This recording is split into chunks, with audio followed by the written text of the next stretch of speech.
Give Rahab the mic. That is the cost of coming late. Sorry, Honorable Speaker. Go ahead. Honorable Speaker, I beg to read the following paper on the table of the House.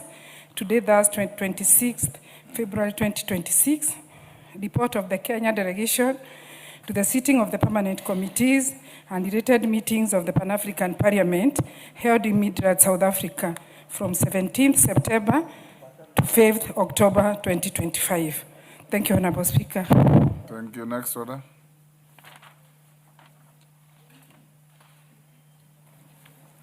Order number 6, notices of motion. Chairperson, Select Committee on Implementation.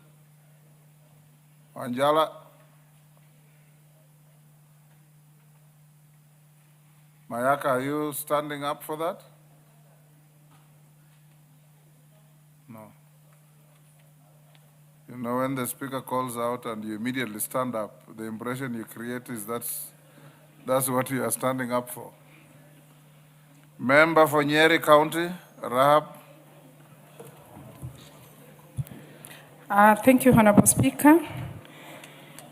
Honorable Speaker, I beg to give notice of the following motion that this House notes the report of the Kenya delegation to the sitting of permanent committees and related meetings of the Pan-African Parliament held in Midrand, South Africa from 17th September to 5th October 2025, laid on the table of the House on Thursday, 26th February 2026.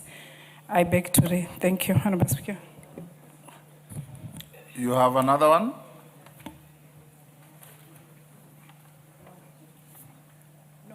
On a mandatory guidance and counseling program in primary and secondary schools. Are you ready with it? No, Honorable Speaker, I can't see it here. Where are you expected to see it? It's your motion. Sorry, Honorable Speaker, I just come from a PACOSO meeting. I'm one of the directors. That is why I got it. I apologize, Honorable Speaker. Okay, clerk, schedule that for Tuesday.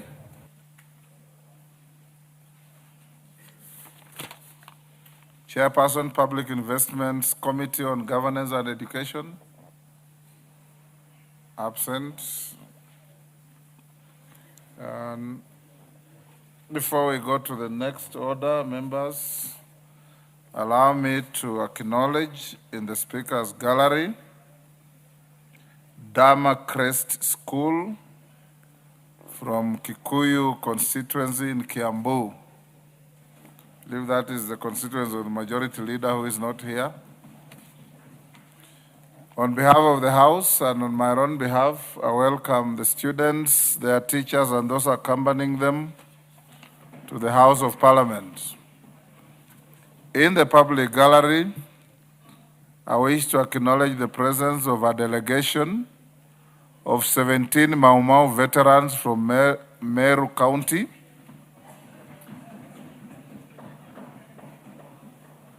who are seated in the public gallery. This delegation appeared today before the Public Petitions Committee on the matter of petition number 11 of 2025 regarding compensation and allocation of land to Mau Mau War veterans, presented on their behalf by Honorable Rahim Daoud, CBS MP.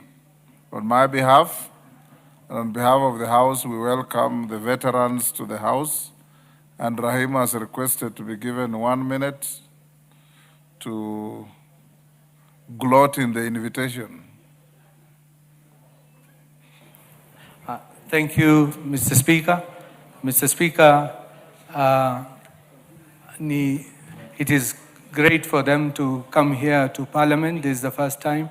And they have presented their case to the Petitions Committee, and they are very happy with the Petitions Committee, hoping to get a favorable reply so that at least at the end of the day, they have not gone to court, but they thought they come to the National Assembly, which will give them justice which is required. And they have waited from 1963 to date. So they believe this Parliament will give them justice, and I thank you, and I welcome them again and again. Thank you, Honorable Speaker. Honorable Murugara. There you are. Thank you very much, Honorable Speaker.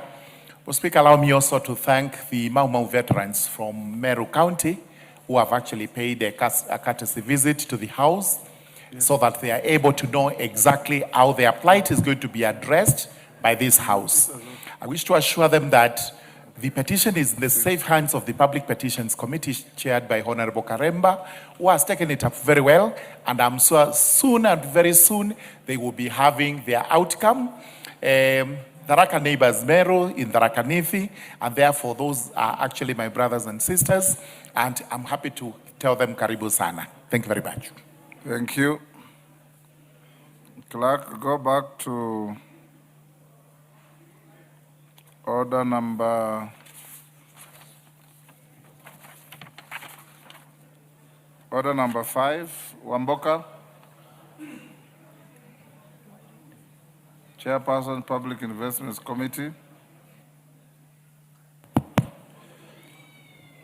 Honorable Speaker, I beg to lay the following papers on the table of the House today, Thursday, 26 February 2026. Reports of the Public Investments Committee on Governance and Education on its examination of 1. Audited financial statements of the state corporations, Western Region, for the financial years of 2018-19, 1920 and 2021. 2. Audited financial statements of various state corporations for the financial years 2018, 19, 1920 and 2021. 3. Audited financial statements of the state corporations Rift Valley for the financial years 2018, 19, 19, 20, 2021, 21, 22, 22, 23, 23, 24.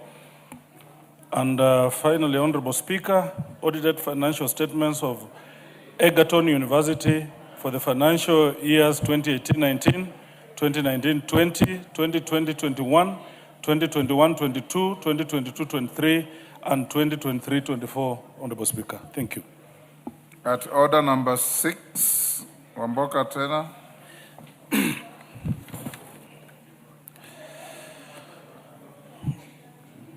Honorable Speaker, I beg to give notice of the following motion, that this House adopts the report of Public Investment Committee on Governance and Education on its examination of the audited statements of various state corporations in Western Region for the financial years 2018-19, 2019-20, and 2020-21, laid on the table of the House on Thursday, 26 February 2026.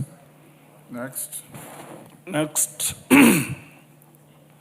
Honorable Speaker, I beg to give notice of the following motion, that this House adopts the report of the Public Investment Committee on Governance and Education on its examination of the audited financial statements of various state corporations in Rift Valley for the financial years 2018-19, 2019-20, 2020-21, 2021-22, 2022-23, and 2023-24, laid on the table of the House on Thursday, 26th February 2026. 3.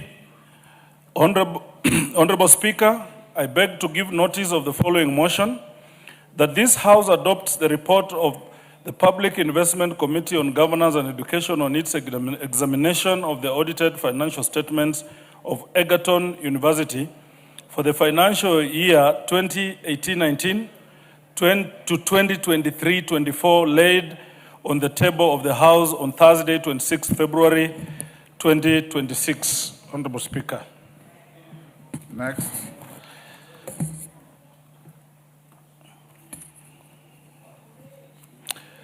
Honorable Speaker, I beg to give notice of the following motion, that this House adopts the report of Public Investment Committee on Governance and Education on its examination of the audited financial statements of the following state corporations for the financial year 2018-19, 2019-20, and 2020-21, laid on the table of the House on Thursday, 26 February 2026. 1. The Kenya Law Reform Commission. 2. The Kenya Copyright Board. 3. National Cohesion and Integration Commission. 4. The Business Registration Service. 5. Nairobi Center for International Arbitration. 6. Kenya Accreditation Service. And 7. The National Transport and Safety Authority. Thank you, Honorable Speaker. Thank you. Next order. Order number 7, questions and statements. Joseph Tonui, member for Kuresoi South. Thank you, Honorable Speaker. Honorable Speaker, pursuant to the provisions of Standing Order 44.2c, I rise to request for a statement from the chairperson of the Departmental Committee on Education regarding the Nakuru branch elections of the Kenya Union of Post-Primary Education Teachers, KUPPET, that were held on 7th February 2026. Honorable Speaker, the Nakuru branch elections of KUPPET have been widely contested by the members of the union on grounds that they did not meet the constitutional and statutory threshold of credibility, transparency, and fairness as contemplated under Labor Relations Act, Cap 233, and the KUPPET Constitution. It is alleged that approximately 1,600 registered teachers drawn from a distinct region within Nakuru County were excluded from the official voters register used during the elections. The omission of names of 1,600 teachers from the branch voters register disenfranchised eligible members and denied them their right to participate in the election of their branch officials. The affected teachers have raised concerns on the integrity of the union's electoral process, arguing that the unjustifiable omission from the list of voters undermined the legitimacy of the election outcome. Honorable Speaker, it is against this background that I seek a statement from the chairperson of the Departmental Committee on Education on the following.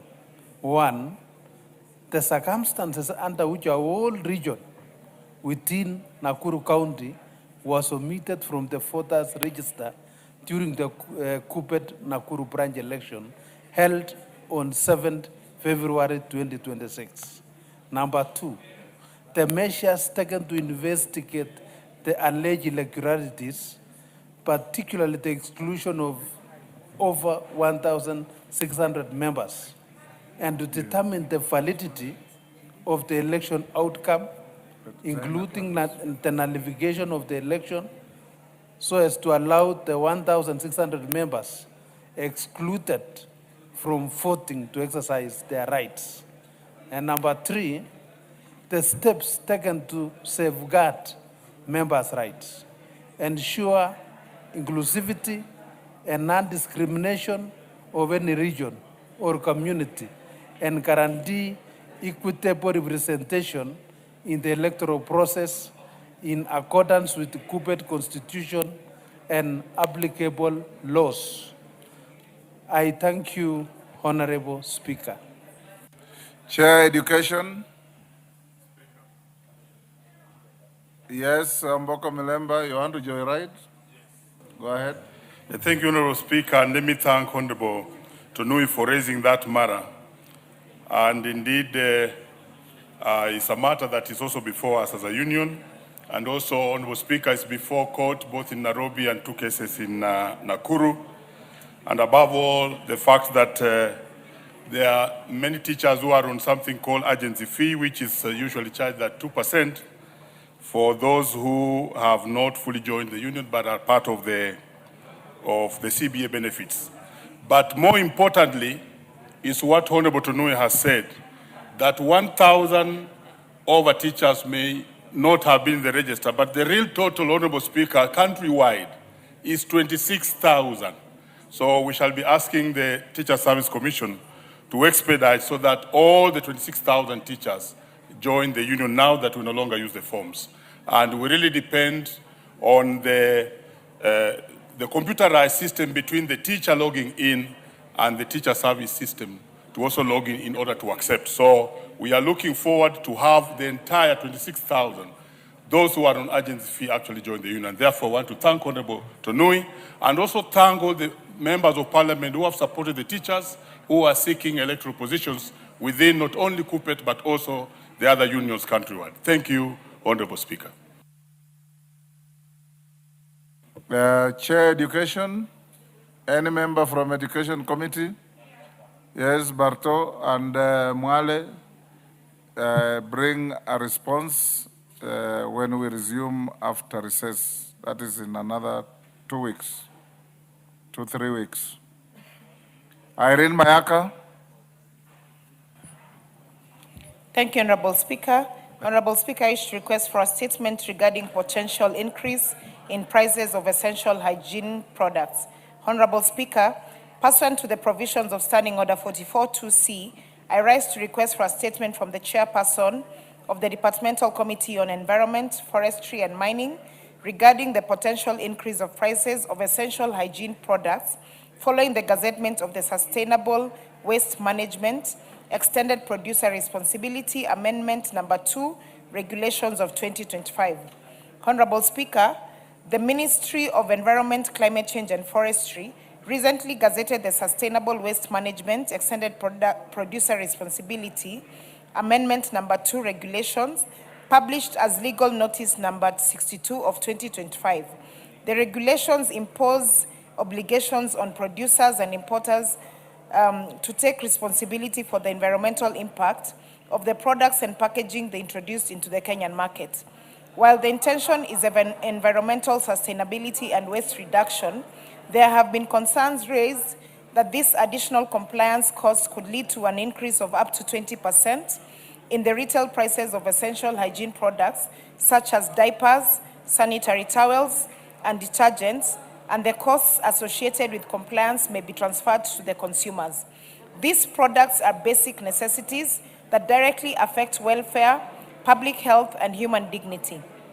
An increase in their price will disproportionately burden low-income households and exacerbate challenges such as period poverty and access to proper childcare as well as sanitation. Honorable Speaker, it is against this background that I request for a statement from the Chairperson of the Departmental Committee on Environment, Forestry and Mining on the following. Number 1, a report on the findings of the regulatory impact assessment that was conducted prior to the gazettement of the Sustainable Waste Management Extended Producer Responsibility Amendment Number 2, Regulation 2025. Number 2, measures put in place by the Ministry of Environment, Climate Change and Forestry in consultation with relevant agencies to cushion customers from adverse price increase. And number 3, strategies by the ministry to ensure that essential hygiene products remain accessible, affordable, and acceptable quality standards. I thank you, Honorable Speaker. Chair Environment. Chair Environment. Yes, Mwale, are you in the Environment Committee? No, no, Mr. Speaker, I'm holding brief for the chair. Okay. Yep. Inform the chair to bring a response the first week after recess. Thank you.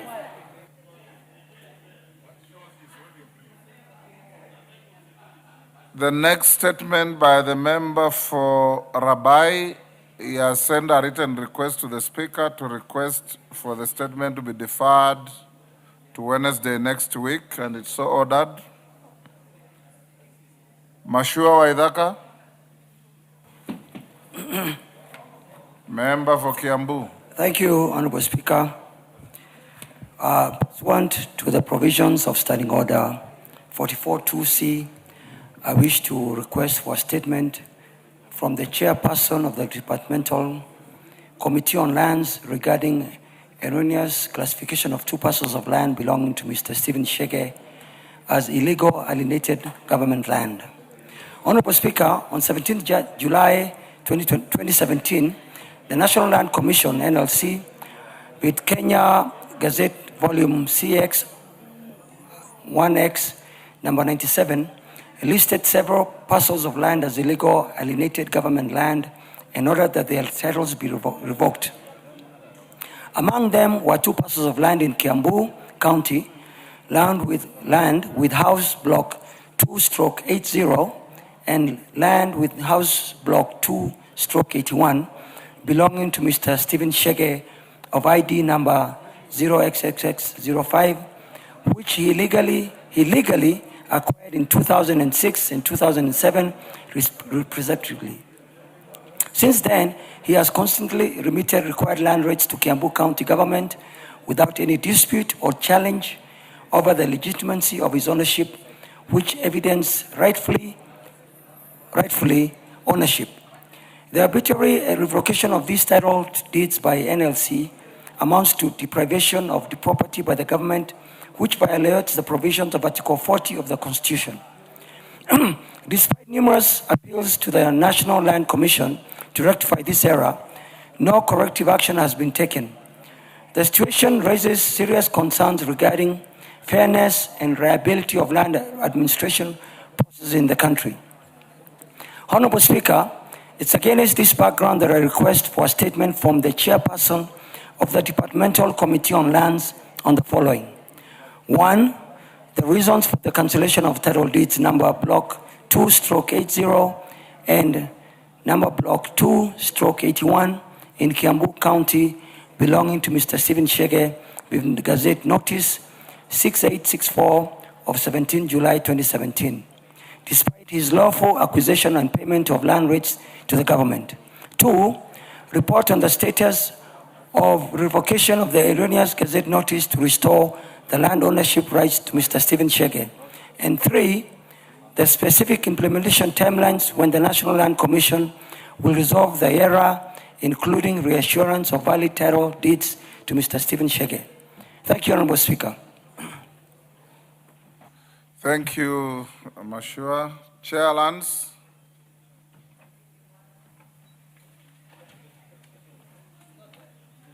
Chair Lands. Honorable Tindimwala, are you sure you have been instructed by every chairman to hold their brief? Are you sure? Are you a member of the Committee of Lands? Order, you are out of order. Any chairman who wants another to hold a brief, you write to the Speaker. Equity does not help volunteers. Atienda Molo can advise you on that freely. Yes, Lelmengit, you are a member of the committee? Yes, Honorable Speaker, I'm the member of the Committee for Lands. And I have the report from the chair because he was presenting the BPS report. Tindimwala, you see, this is now legit. He's a member of the committee. Yes. And I think it's going to get the feedback in 2 weeks. And I know we have a recess on So the first week after recess. Okay, thank you. Yes. Zainab.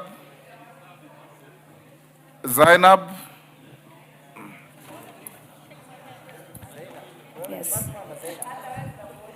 Thank you, Honorable Speaker.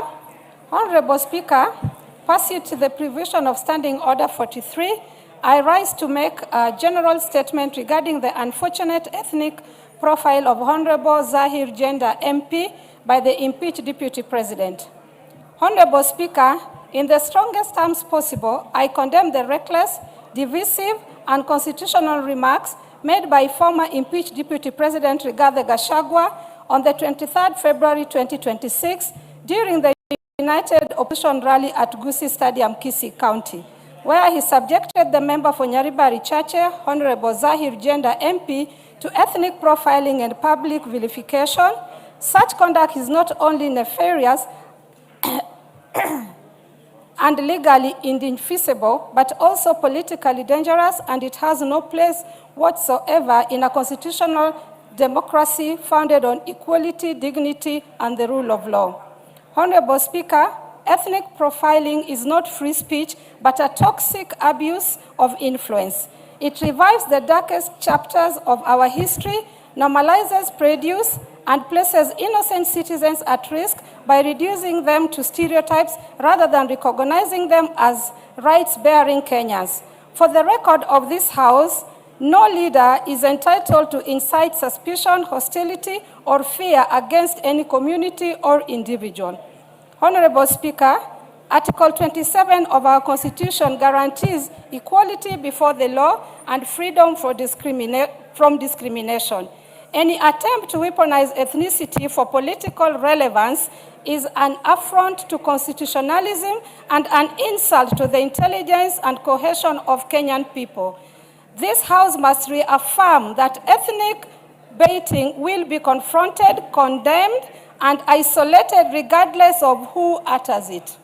Honorable Speaker, I therefore call upon this House to rally behind and support one of our own and to publicly censor the conduct of the impeached Deputy President, to reassert zero tolerance for ethnic incitement, and to remind all political actors that our unity is not in bargaining chip, our diversity is our strength, and no individual, least of all who has been impeached, will be allowed to fracture it for personal or political gain.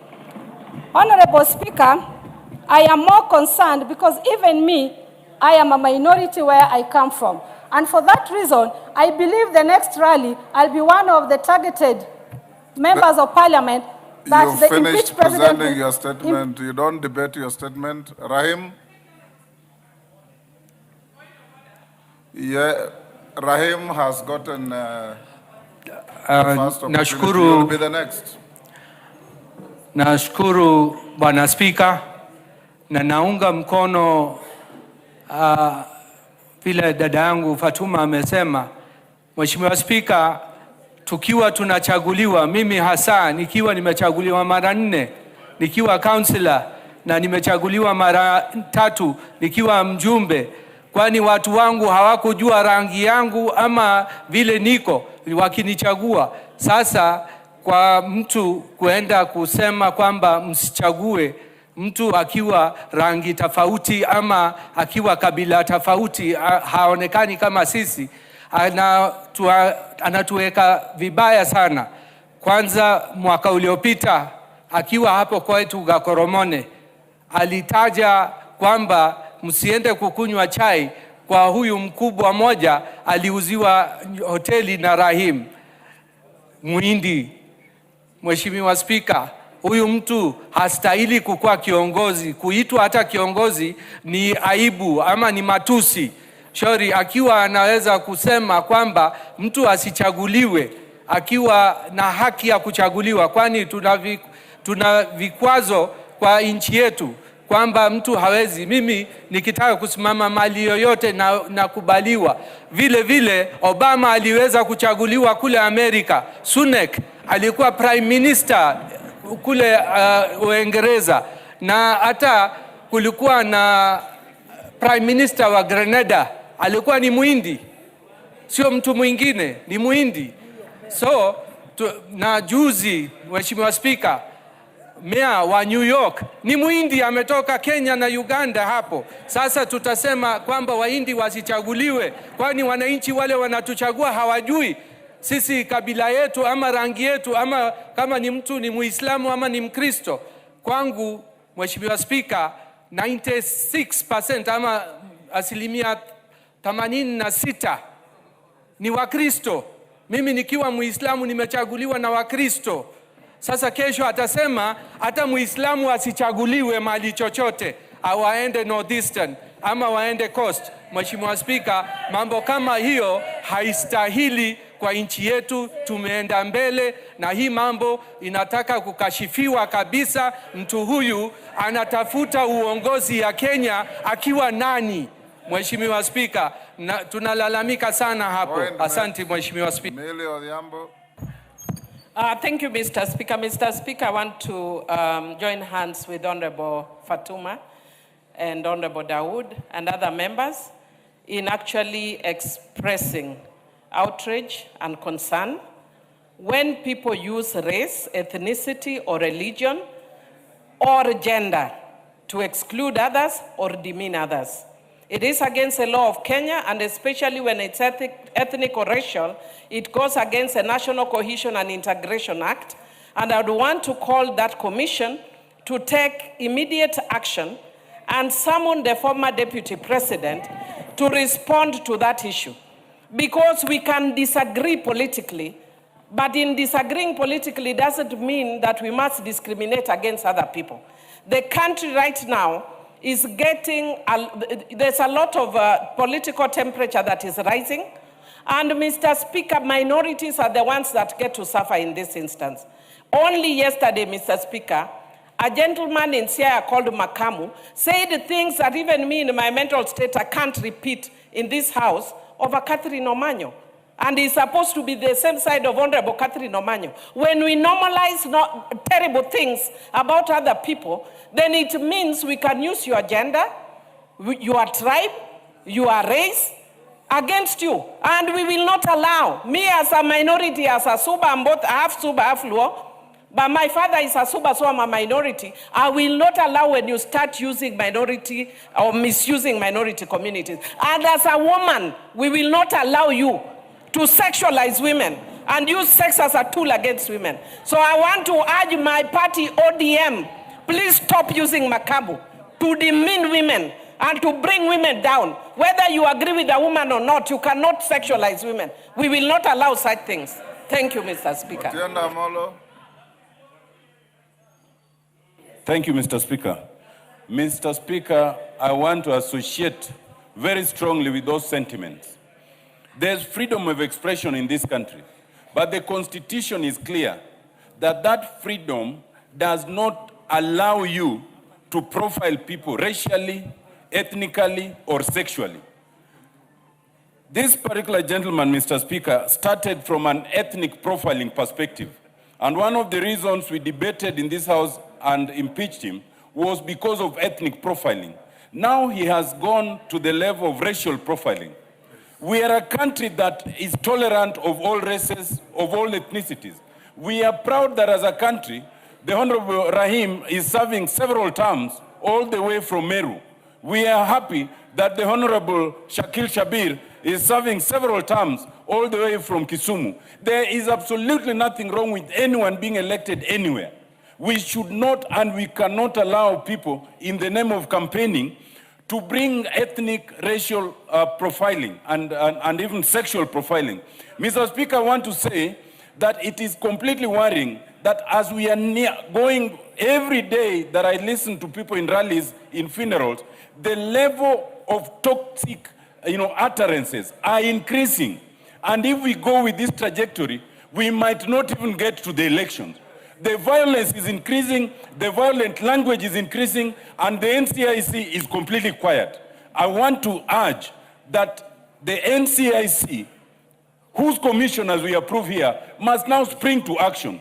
They should even have people prosecuted in those things. We must help this country by making sure that we tone down in terms of racial profiling, actual violence, and intolerance, and toxic statements. Thank you, Mr. Speaker. Murugara.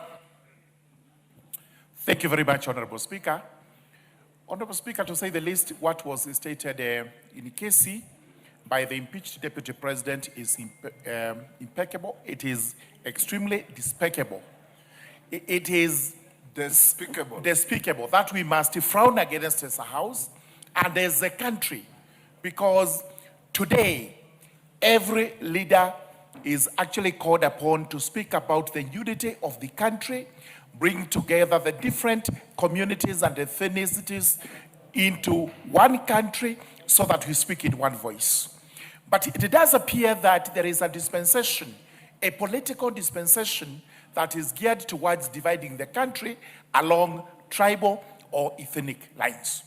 And that dispensation includes the impeached Deputy President.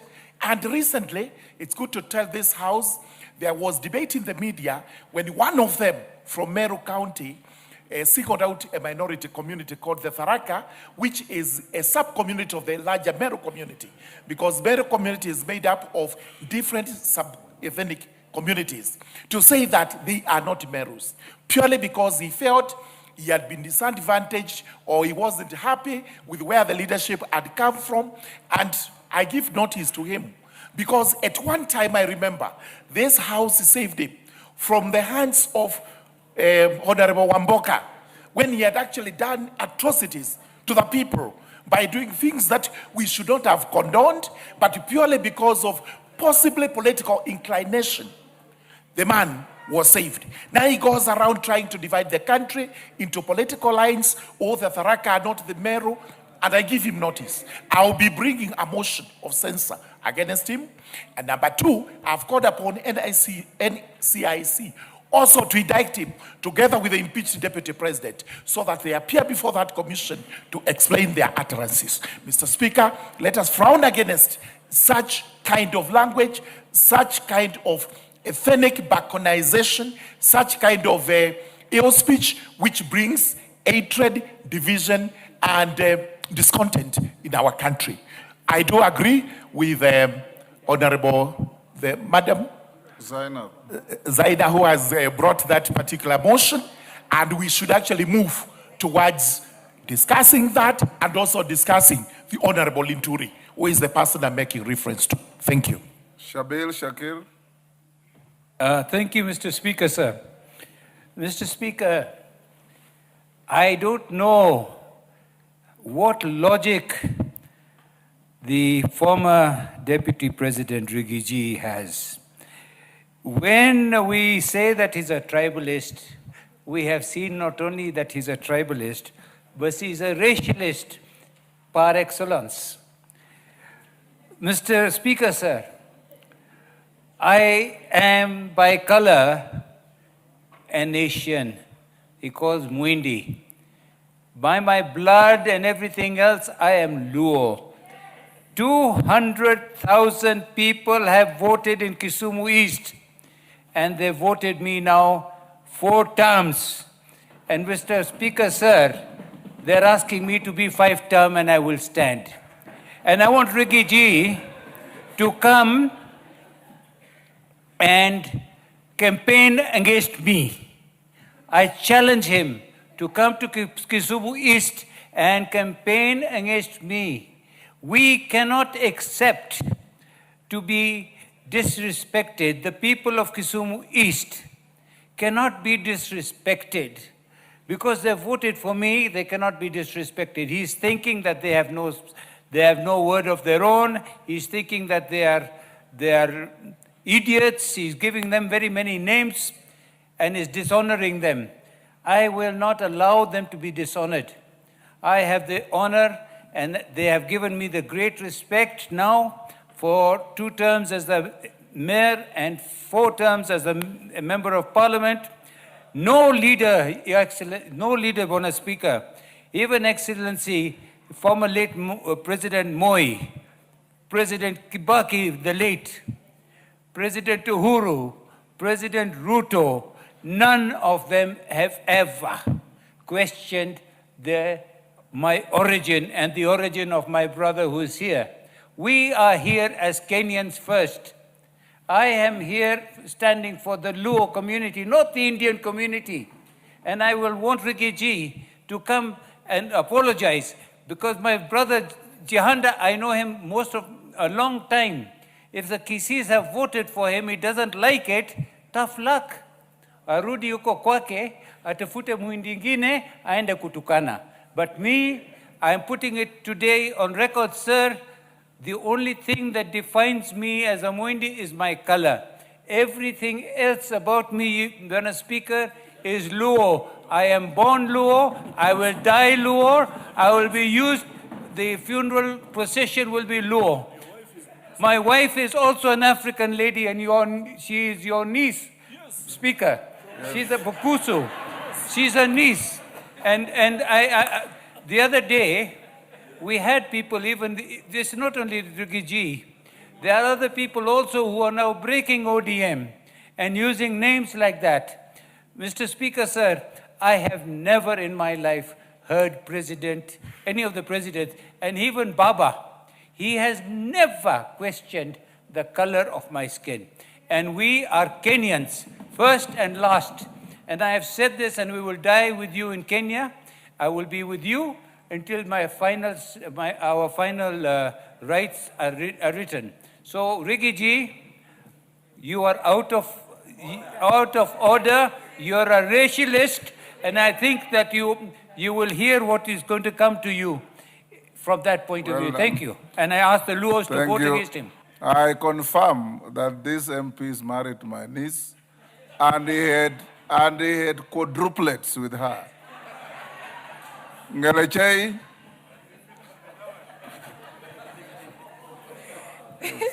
Thank you so much, Mr. Speaker, for giving me this opportunity. And I want to condemn also with the strongest terms possible the sentiments of the former Deputy President while he was in Kisii, Mr. Speaker. Mr. Speaker is proving to us that we did actually a very noble thing by impeaching him in this House. And I want to congratulate each and every member who participated in his impeachment.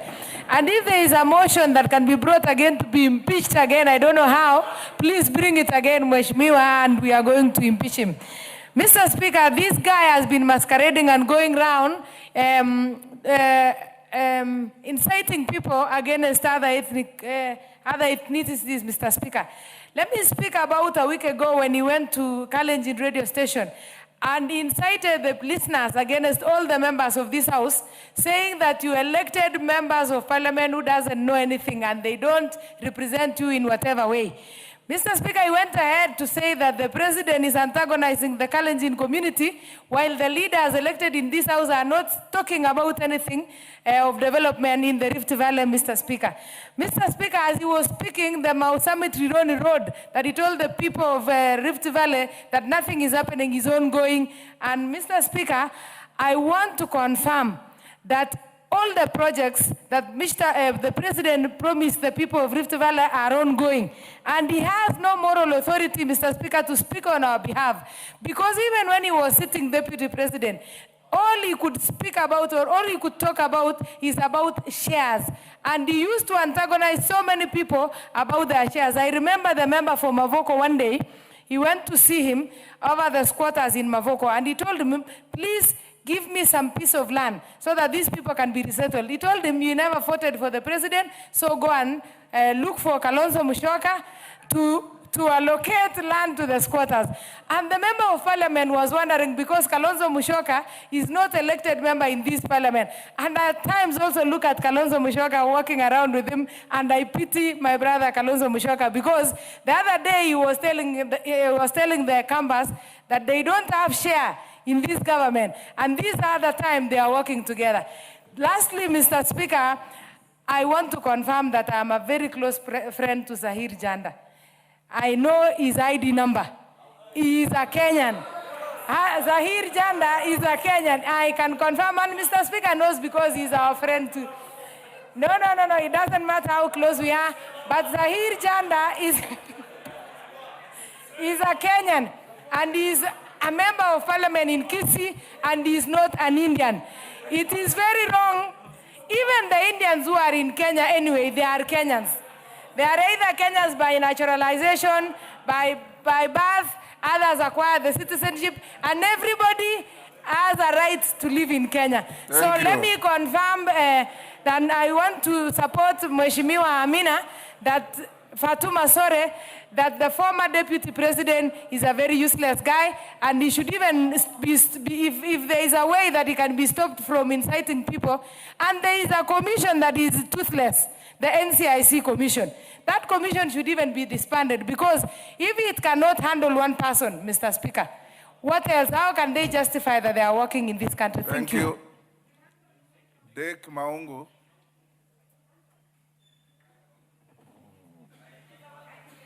Give Maungu.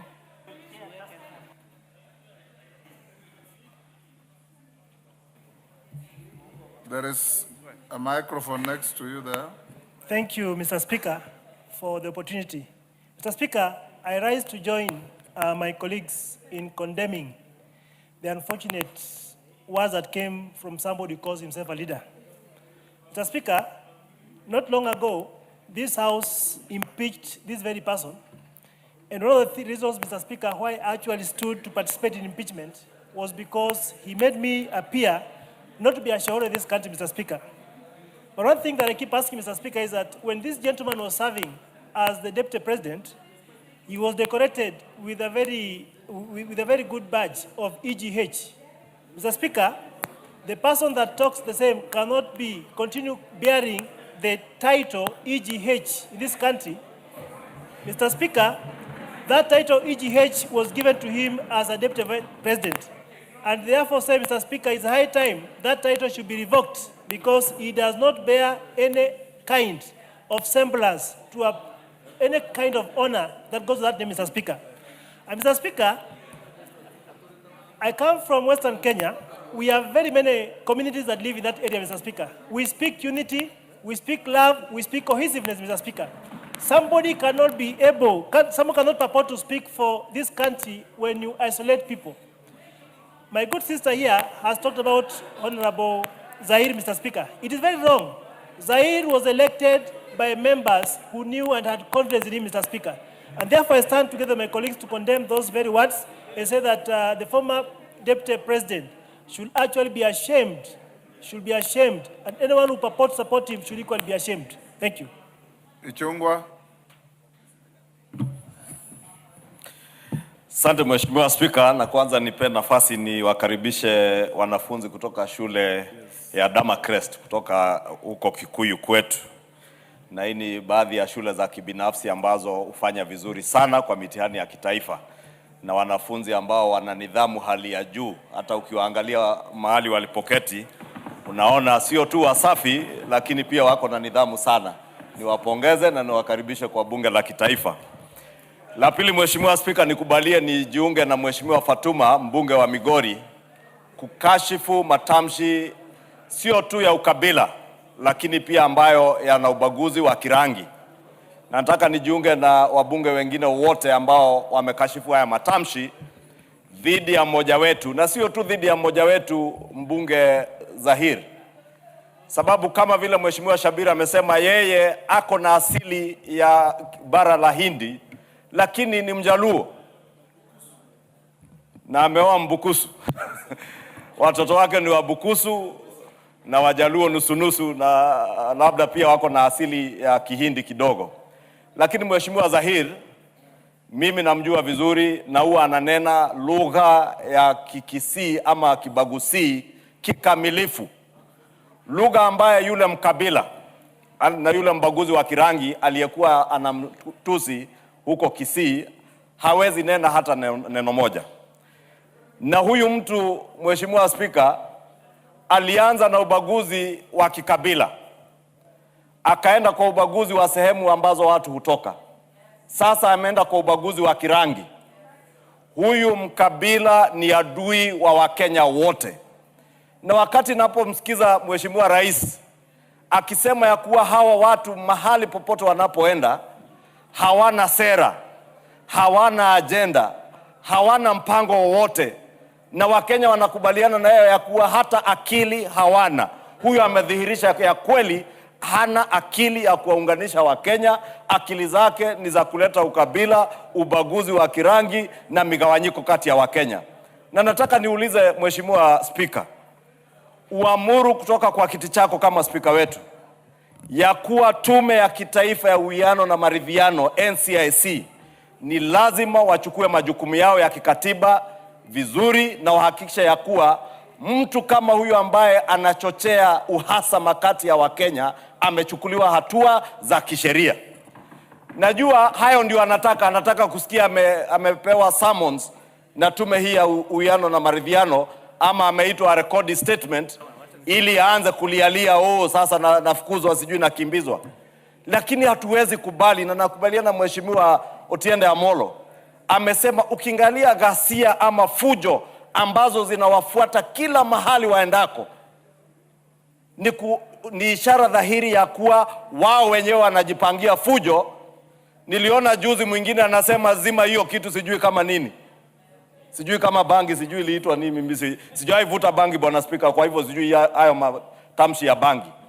Lakini ulisikia kiongozi akisimama akiwa kwa jukwaa anasema zima hiyo kitu ya kutoa machozi hata kabla ilipuke, kumaanisha alijua hiyo gesi ya kutoa machozi ilikuwa wapi kwa ule mkutano? Wanajua ilikuwa wapi? Wanajua nani anailipua? Wachochezi kama hawa wa ghasia, hawa wachochezi, na unikinge kutoka kwa haya matamshi machafu kutoka kwa Mheshimiwa Karoli Omondi. Kama umejiunga na wakabila, mimi usifikirie unaweza kunitisha Mheshimiwa. Mimi siwezi tishwa na wakabila. Siwezi tishwa na watu walio na midomo mirefu ya uchochezi na uhasama kati ya Wakenya. Lazima tulinde nchi yetu dhidi ya uhasama na wachochezi wa ukabila ambao wameambiwa hawana mpango wote. Waende wauzie Wakenya mpango wao wa kazi, wauze sera zao. Muache kuuza ukabila, muache kuuza uhasama, muache kuuza ubaguzi wa kirangi. Hawa watoto ambao wanakutuangalia hapa leo hii wamekusanyika kama Wakenya kutoka kona zote za Jamhuri ya Kenya. Mashule yetu yanawajumuisha wote, wale walio na asili ya Kijaluo, wale walio na asili ya Kikikuyu, walio na asili ya Bara Hindi, wote ni Wakenya. Tuwaheshimu na tujifanye kama viongozi, sio kupayuka ovyo ovyo tukiwa ndani na nje ya bunge. Asante Mheshimiwa Spika na Thank you. Madenge. Thank you, Honorable Speaker. Honorable Speaker, I want to take exception to the words that were directed towards... Karoli Omondi. To the words that were directed Ordinarily, towards... you are a very decent man. Maintain that posture. Yes, order. Madenge is on the floor. Thank you, Mr. Speaker. Mr. Speaker, you can see the transformation that has occurred to our colleague, Honorable Karoli Omondi, within a very short while. Honorable Speaker, our colleague, Honorable Karoli Omondi, has been one of the people I admire most, and he knows it. And therefore, it is important that we agree that the lines are clear. There are things that cannot continue to happen in this country. Honorable Speaker, the words that were directed at Honorable Jada are despicable, they are uncouth, they are words that should not come from a mouth of anyone who has been a leader in this country or aspires into positions of leadership into the future. Honorable Speaker, we cannot normalize insults. We cannot normalize provocation. We cannot normalize incitement and yet assume that we will continue to have a country that will hold together. Honorable Speaker, I want to urge members of Parliament that the National Cohesion and Integration Commission Act bill is before this House. And Honorable Speaker, the teeth that we say that this commission should have, we have an opportunity as we align the act to the new constitution. Remember, this act came into effect in the year 2008 as a response to the post-election violence. Now we have an opportunity from the lessons of that time, from the parameters in terms of rights that we are guaranteed in our constitution. We must draw the line. Secretary, Honorable Speaker, this commission has to be better resourced. And now that we are at the stage where we are considering the budget policy statement, let us ensure that we empower the National Cohesion and Integration Commission to have sufficient resources. Thank you, Honor. Pasaris, want to bring this to an end. Pasaris, what is the point of order? Speaker, as other members are contributing, I don't understand the problem with Honorable Karoli. He's throwing hands and saying that party imejana idiots. Who are the idiots? He is so bitter that I don't even understand what's wrong with him. Honorable Speaker, I am worried because he's my tribesman. He's going to die of depression. Leave that camp. That's a cast camp. Take your seat. To the extent that I didn't hear, just leave it. Yes, Pasaris. Pasaris. Give Pasaris the mic. There's one next to you.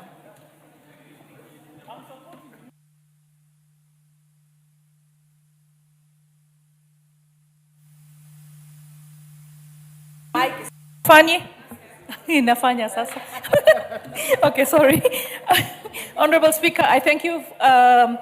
Thank you for giving me this opportunity. I thank Honorable Fatuma Zainab Mohammed for bringing this important statement under Standing Order 43. I rise not only to condemn the ethnic profiling directed to Honorable Zahir Handa, but also to condemn the growing culture of discrimination in our politics, whether it's rooted in ethnicity, heritage, or gender. Reducing Kenyans to their tribe is unconstitutional. Reducing any woman leader to her age, her beauty, or degrading sexual insinuation is equally unconstitutional. Both violate Article 27 of our Constitution, which guarantees equality before the law and freedom from discrimination. Honorable Speaker, I was recently referred to as a Greek. There is nothing wrong with acknowledging that I'm a Kenyan of Greek heritage. I'm proud of my heritage, just as I'm proud of being Kenyan. What is wrong is the use of heritage as a political slur. What is wrong is suggesting that identity diminishes one's legitimacy as a Kenyan leader. Kenyan identity is not defined by surname, complexion, ancestry, or gender. It is defined by citizenship, service, and fidelity to our Constitution. When leaders resort to ethnic baiting, they fracture the national cohesion. When leaders resort to sexist insults and public humiliation, as was recently directed to me by Honorable Babu Owino, they degrade this House and undermine the dignity of women in leadership.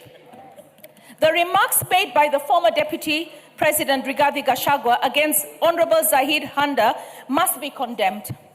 Equally, the demeaning sexualized attacks directed against me must be condemned, for they are discriminatory and unworthy of parliamentary leadership.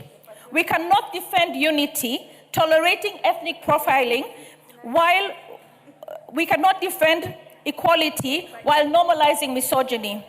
And we cannot claim to build one Kenya while questioning the legitimacy of Kenyans based on heritage. This House must be clear and firm. Ethnicity will not be weaponized, heritage will not be weaponized, neither will gender be weaponized. Our diversity is our strength, Mr. Speaker. Our Constitution is our shield, and our politics must rise above all prejudice.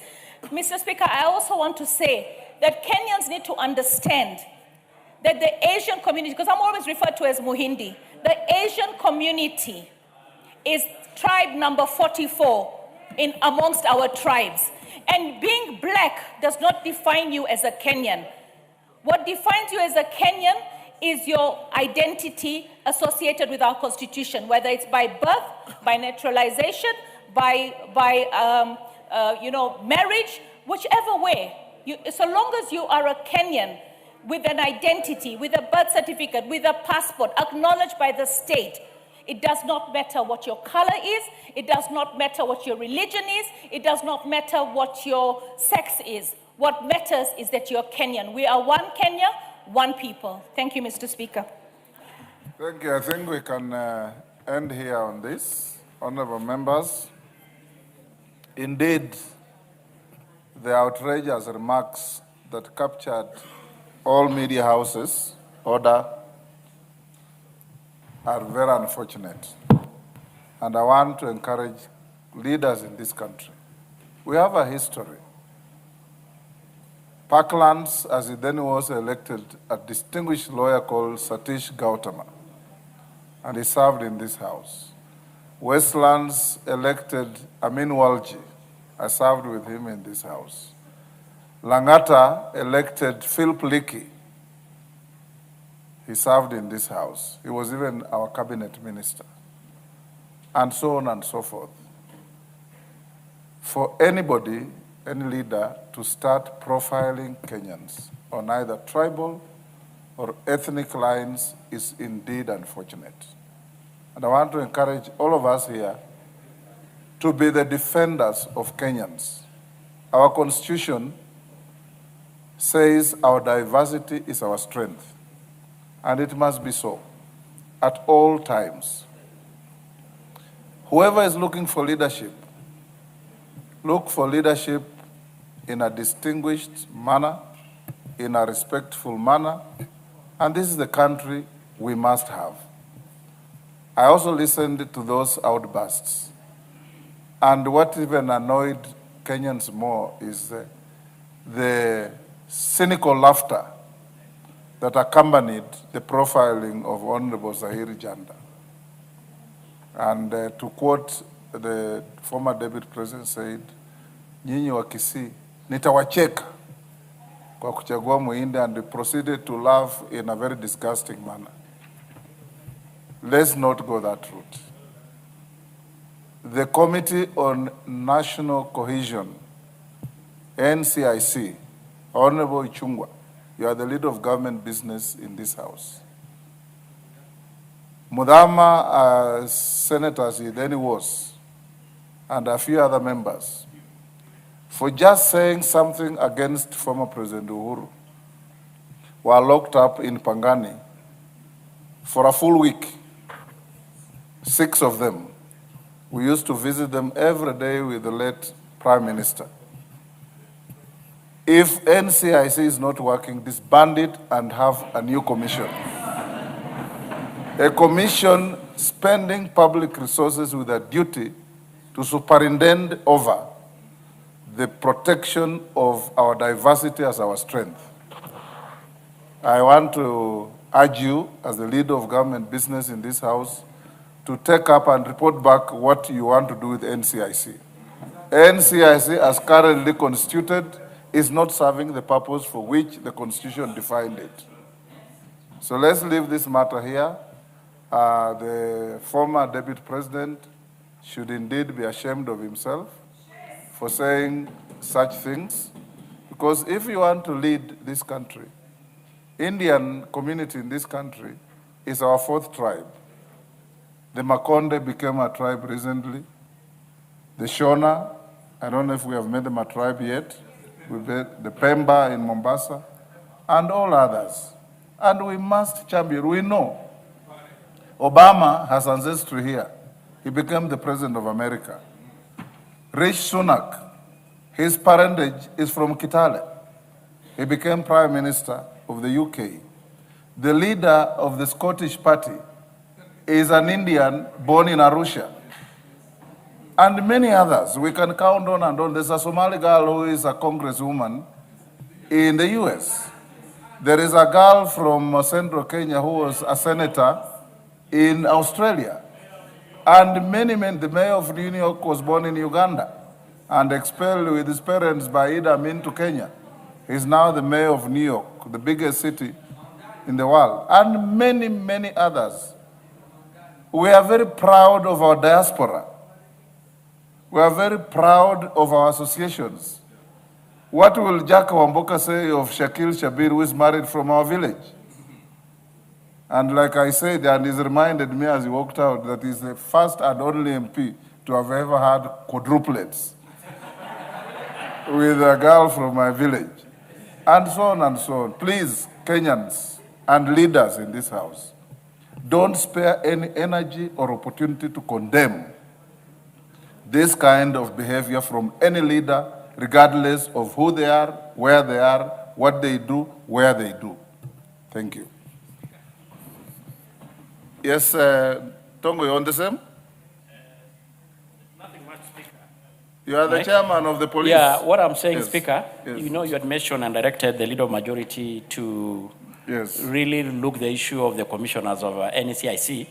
And I just want to remind you or to inform that the current commissioner's term has ended. And now the new commissioners are due for vetting and be brought to this house. So it's incumbent upon this house, Honorable Speaker, that we must able to really do them thorough vetting and able to do even with a microscope to ensure that they live up to the task. And it's true, Speaker, they take almost to 800 million every year, doing literally nothing. Yes. Yes. Ichungo, umesikia hiyo. Next, we call Majority Leader, your Thursday statement. Thank you, Honorable Speaker. Honorable Speaker, pursuant to the provisions of Standing Order 44.2a, I rise to give this statement on behalf of the House Business Committee, which met on Tuesday, 24th February 2026, to prioritize business for consideration during the week. As members are aware, the House is today scheduled to consider the motion on the 2026 medium-term debt management strategy, which has critical timelines and critical implication on the budget policy statement. In this regard, I want to urge all of us to be present in the House this afternoon to actively participate in the consideration of this critical business. Additionally, I wish to remind the House that following the extension of the timeline for consideration of the BPS and the medium-term debt strategy granted last week, we ought to conclude with the two documents before the end of next week. As such, once the report of the Budget and Appropriations Committee on BPS is tabled, it will be prioritized for debate in the course of next week. Honorable Speaker, with regards to business scheduled for Tuesday next week, the House is expected to consider the Miscellaneous Fees and Levies Amendment Bill of 2025 and the National Infrastructure Fund Bill of 2026 at second reading.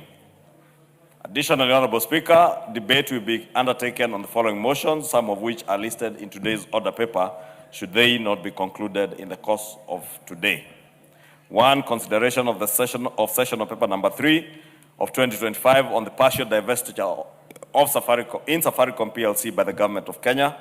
2, report on the audited accounts for the Judiciary Mortgage Scheme Fund for the financial years 2011, 2012 to 2021, 2022. 2, consideration of session of paper number 6 of 2024 on the National Aviation Policy.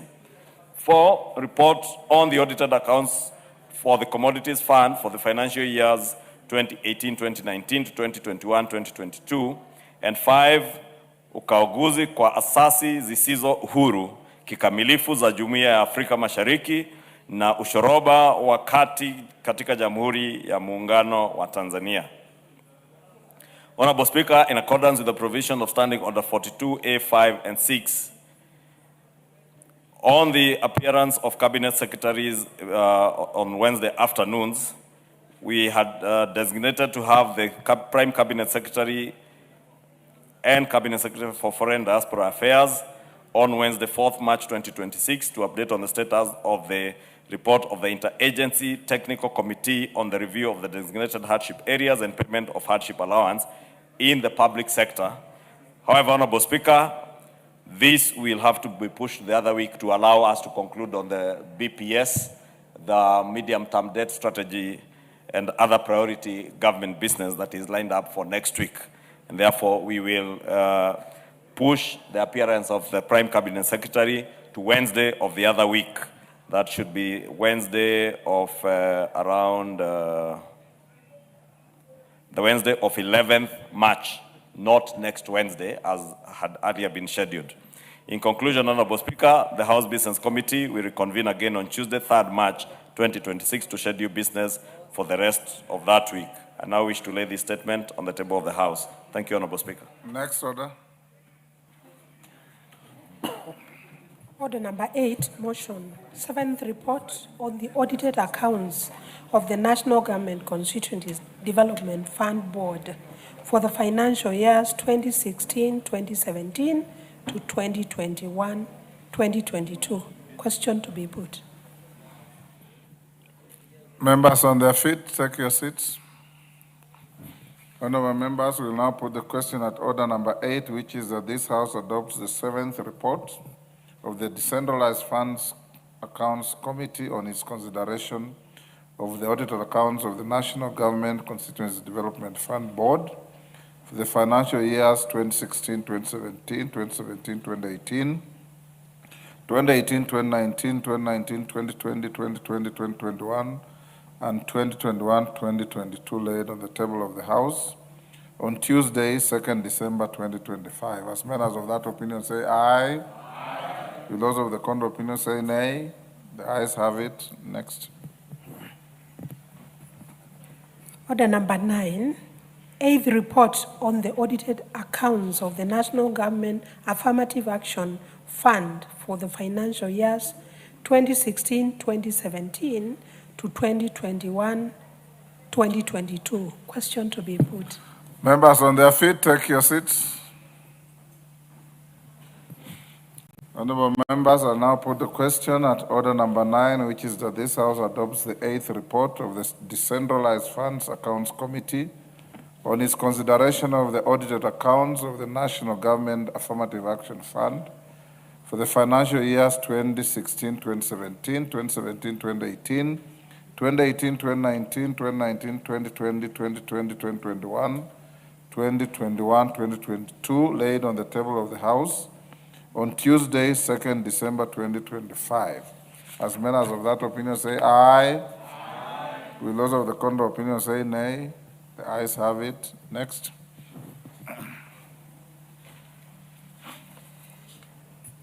Order number 10, 9th report on the audited accounts of the National Government Constituencies Development Fund for constituencies in Nakuru County for the financial years 2013, 2014 to 2021, 2022.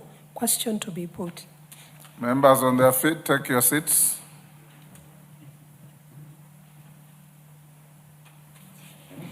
Honorable members, I now put the question at order number 10, which is that this House adopts the 9th report of the Decentralized Funds Accounts Committee on its consideration of the audited account of the National Government Constituency Development Fund for constituencies in Nakuru County for the financial years 2013, 2014, 2014, 2015, 2015, 2016, 2016, 2017, 2017, 2018, 2018, 2019, 2019, 2020, 2020, 2021, and 2021, 2022, laid on the table of the House on Tuesday, 2nd December 2025.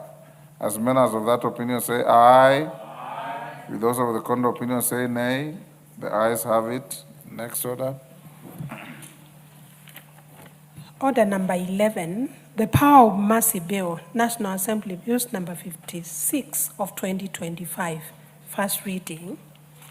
A bill for an act of parliament to make further provisions with respect to the power of mercy pursuant to Article 133 of the Constitution to provide for the appointment, tenure, powers and functions of the Power of Mercy Advisory Committee and for connected purposes.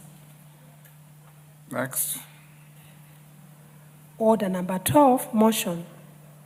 Consideration of the 2026 debt management strategy. Shuria, Chair, Public Debts and Privatization Committee. Thank you, Honorable Speaker.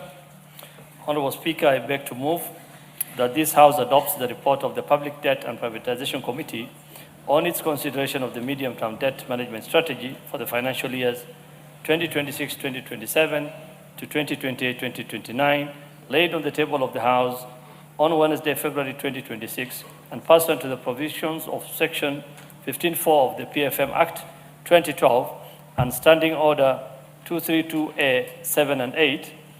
A. Approve the medium-term debt management strategy for the financial years 26-27 to 28-29, and B. Make the policy and financial resolutions contained in the schedule to the order paper. Honorable Speaker, the report marks the fourth MTDS to be considered and approved by this House. Its consideration reflects the continued institutional progress made since the establishment of the Public Debt and Privatization Committee at the commencement of the 13th Parliament. It also demonstrates, under your leadership, the commitment of this august House to strengthen oversight over Kenya's public debt and to promote its prudent and sustainable management. As I begin, allow me to express my sincere appreciation to the members of the Public Debt and Privatization Committee for their dedication and diligence in reviewing the strategy and preparing this report for consideration by the House. I also wish to thank the stakeholders who appeared before the committee and submitted valuable views, as well as the committee secretariat for their technical and administrative support extended throughout the process. Honorable Speaker, the medium-term debt management strategy for the financial year 26-27 to 28-29 is a key policy instrument for guiding government borrowing and managing public debt in accordance with the Constitution and the Public Finance Management Framework. It sets out the National Treasury's proposed approach to financing government operations and obligations over the medium term while seeking to minimize the cost of borrowing and contain associated risks. Honorable Speaker, the strategy is anchored on the macroeconomics assumptions contained in the 2026 budget policy statement. Over the medium term, the framework assumes average real GDP growth of 5.3%, inflation anchored at 5%, a plus 2.25 percentage points, an improvement in revenue effort to 16.9% of GDP, and strengthening of the primary balance from 0.4% to 1.6% of GDP, among other assumptions. Based on this framework, the proposed borrowing mix intended to minimize financing costs while containing debt risks is as follows. A, domestic borrowing will provide 82% of gross financing, taking advantage of the depth of the local market and the relative predictability of the domestic funding. And B, external borrowing will provide 18% of gross financing in order to diversify the funding base while managing exchange rate and external rollover risks. Accordingly, Honorable Speaker, domestic borrowing, primarily through treasury bonds, continues to constitute the principal source of deficit financing over the medium term. The committee observed that while the approach may reduce exposure to foreign exchange risks, domestic borrowing must be carefully calibrated, both in scales and timing, to avoid excessive absorption of market liquidity and undue crowding out of credit to the private sector. On the external side, the MTDS projects a financing mix comprising 10% concessional loans, 2% semi-concessional loans, and 6% commercial borrowing. Honorable Speaker, this framework forms the basis upon which the fiscal deficit over the medium term is expected to be financed for the financial year 26-27, and the deficit is projected at approximately 1.116 trillion, which is broadly comparable to the 1.14 trillion projected for the financial year 25-26.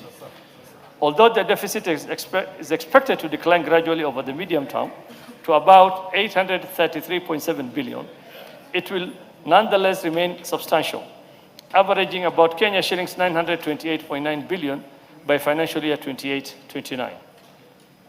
On this basis, cumulative addition of the public debt stock are projected at approximately 2.8 trillion Kenya shillings over the medium term, with a larger share expected to be sourced from the domestic market. Honorable Speaker, it is for this reason that the House must place particular emphasis on the sustainability of the public debt management and on the trajectory of the debt stock itself. In this regard, the committee wishes to draw the attention of the House to three critical pillars that would largely determine the success of this debt strategy. First is revenue. The committee observed that the MTDS is being implemented within a challenging macro-fiscal environment. Although revenues are projected to grow, in nominal terms, they are expected to, on average, only about 17% of the GDP over the medium term, which remains below the 20% threshold, often considered necessary for sustainability, support development, spending, and strengthen fiscal resilience.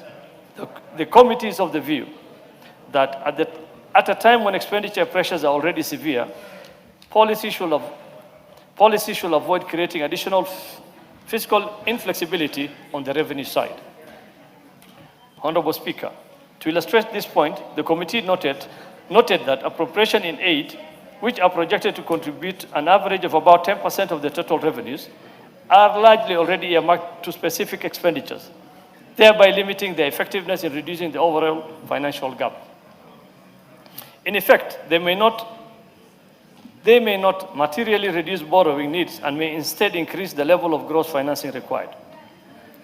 Honorable Speaker, the committee further observed that the growing use of revenue-tying arrangements, including securitization of income streams, may weaken budget flexibility by pre-committing future revenues. This could increase future demand for budget support borrowing, as a larger share of ordinary revenues become unavailable for general financing purposes.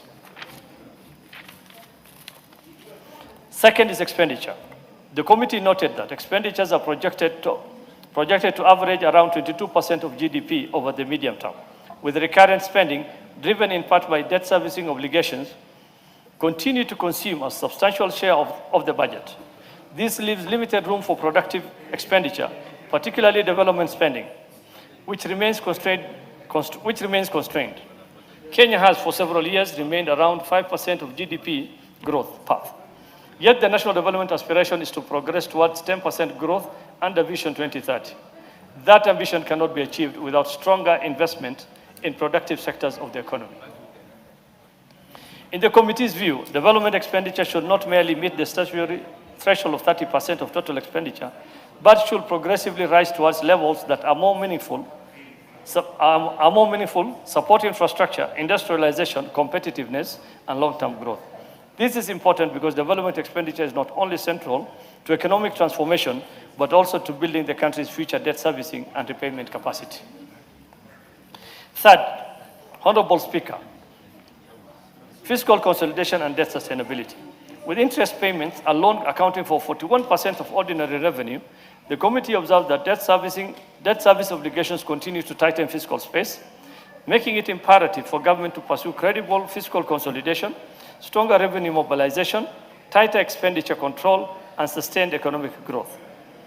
From a debt sustainability standpoint, success will ultimately depend on whether the country is able to adhere to its fiscal adjustment path and move meaningfully towards the statutory debt anchor of 55% of the GDP in present value terms by 2028. Honorable Speaker, notwithstanding these concerns, the committee is encouraged that the MTDS proposes deliberate measures to improve the composition of the debt portfolio and manage debt risk over the medium term. In particular, the strategy emphasizes on smoothing the maturity profile, increasing the share of fixed-rate debt, and maintaining prudent exposure to foreign currency liabilities is directionally sound. The committee, however, emphasizes that the success of the strategy will depend not merely on the design of the financing mix, but on disciplined implementation, consistency with other fiscal policy documents, and enhanced transparency in the use of the borrowed resources. Honorable Speaker, arising from its review of the strategy and its consultations with stakeholders, the committee makes the following policy recommendations for consideration by the House. 1, that all securitization and commitment of public money be subjected to transparent disclosure and parliamentary oversight, including publication of the fiscal implications of these commitments to future debt sustainability. 2, that to strengthen productive capacity, accelerate growth, and expand future debt repayment capacity, the National Treasury increases the development expenditure above the statutory minimum of 30% of all expenditures as set out in Section 15 of the PFM Act, Cap 412, over the medium term. 3, that given the declining central bank rate, the National Treasury should ensure that planned domestic borrowing remains appropriately sized and carefully timed so that government demands for funds does not unduly crowd out credit to the private sector. 4, that future MTDS incorporates explicit sensitivity analysis and contingency measures for climate-related and growth downside risks, including mechanisms to protect priority spending while maintaining adherence to fiscal targets. 5, that the National Treasury outlines expenditure rationalization measures required to accelerate convergence towards the 55% statutory debt anchor, present value terms under Section 50 of the PFM Act within 6 months. 6, that the National Treasury ensures that the PPP's securitization and other alternative financing mechanisms are fully integrated into fiscal risk. That the National Treasury ensures that public-private partnership, securitization, and other alternative financing mechanisms are fully integrated into fiscal risk reporting and stress testing to ensure the total fiscal exposure is transparently captured. 7, that in view of the anticipated reliance on commercial borrowing over the medium term, the National Treasury institutes robust reporting mechanism on the utilization of commercial loans to enhance traceability and accountability, particularly where such proceeds are applied to general budget support. 8, that the National Treasury and relevant institutions sustain structural reforms aimed at raising potential growth and competitiveness, including reforms that strengthen productivity, supports exports, and enhance the investment climate in line with the objective of improving long-term debt sustainability. Honorable Speaker, the committee also makes the following financial recommendations. 1, that the fiscal deficit target for the medium term is approved and set at 5.3% of GDP for the financial year 26-27, 3.6% of GDP for the financial year 27-28, and 3.3% of GDP for the financial year 28-29, in line with the fiscal consolidation path. 2, that the country's borrowing strategy is approved at 22% for the net external borrowing and 78% for net domestic borrowing as contained in the 2026 medium-term debt management strategy. Honorable Speaker, the committee remains optimistic that with sustained commitment to reform and close adherence to the fiscal responsibility principles enshrined in the Constitution, Kenya can progressively rebuild fiscal space, strengthen confidence in public debt management, and place the debt trajectory on a firmer and more sustainable path. The committee therefore presents this report to the House with recommendations intended to strengthen the credibility, transparency, and effectiveness of the MTDS while safeguarding macroeconomic stability and supporting inclusive growth. With that, Honorable Speaker, I beg to move and request Honorable Irene Murembo, who is the Vice Chair of the committee, to second. I thank you, Honorable Speaker. Proceed, Irene. Thank you. Honorable Speaker, I rise to second the report of the Public Debt and Privatization Committee on the medium-term debt management strategy for financial year 2006 to 27 and financial year 2028-29. In seconding this report, allow me to briefly underscore the key considerations that informed the committee's review. Honorable Speaker, first, on the macroeconomic and growth outlook, the strategy is anchored on assumptions of average real GDP growth of 5.3% over the medium term, supported by continued activity in agriculture, construction, industry, and services. However, the committee observed that this growth path remains modest relative to Kenya's long-term development ambitions and may not be sufficiently transformative to materially improve debt carrying capacity. In particular, the economy has remained around 5% growth range for some time, while the structural aspirations under Vision 2030 is a target of 10%. And to move the country towards a newly industrializing middle-income economy supported by higher and more broad-based growth, the committee view is that the strategy should now be supported by stronger structural reforms aimed at improving productivity, competitiveness, exports, and private sector activity so that Kenya can gradually rise its growth potentially and strengthen its debt carrying capacity over time. Second, on fiscal policy, the committee observed that the strategy is being implemented in a constrained but manageable fiscal environment. Revenues are projected to improve over the medium term, although they are still expected to average about 17% of GDP, while expenditures remain elevated at 21.5% of GDP. This means that the fiscal deficit will remain a key feature on the medium-term framework, and borrowing will continue to play an important role in financing government operations. Even so, the committee is encouraged that the framework provides an opportunity for the National Treasury to deepen fiscal consolidation efforts through stronger revenue mobilization, expenditure rationalization, and better alignment to borrowing to productive priorities. Third, on debt strategy itself, the committee appreciates that the MTDS provides a deliberate and structured approach to managing the cost and risk of the public debt portfolio. The proposed financing mix under the domestic borrowing will account for 82% of gross financing and 78% of net financing, while external borrowing will account 18% and 22% respectively, reflects an effort to respond to prevailing market realities while reducing exposure to external shocks. The committee considers this approach understandable within the present financing environment. However, it proposes that the implementation of this strategy be accompanied by continued efforts to deepen the domestic debt market, broaden the investor base, and carefully calibrate following levels so as to preserve macroeconomic stability. And the last one, on the main risk of the debt outlook, the committee observed that the medium-term debt path remains exposed to refinancing pressures, elevated debt service obligations, continued reliance on domestic borrowing, and the growing role of commercial external borrowing.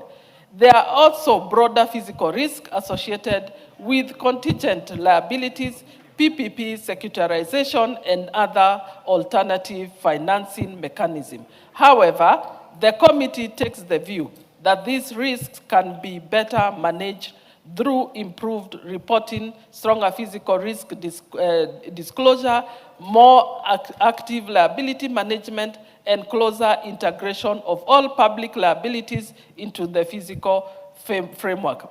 In that regard, the report before the House proposes practical recommendations intended to strengthen transparency, accountability, and long-term debt sustainability. Honorable Speaker, the committee is convinced that withstanding the challenges currently facing the debt environment, the proposed MTDS provides a credible framework for strengthening public debt management over the medium term. I concur with the chairperson and the committee that what the country now requires is disciplined policy implementation, greater efficiency in utilization of public resources, and stronger physical consolidation anchored on supporting growth and industrialization.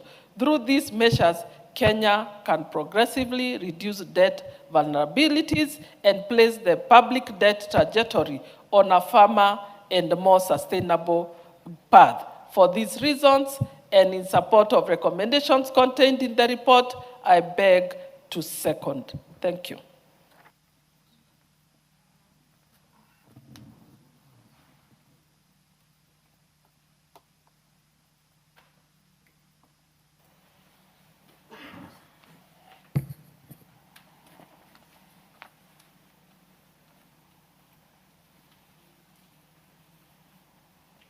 Honorable members, I now propose the question that this House adopts the report of the public debt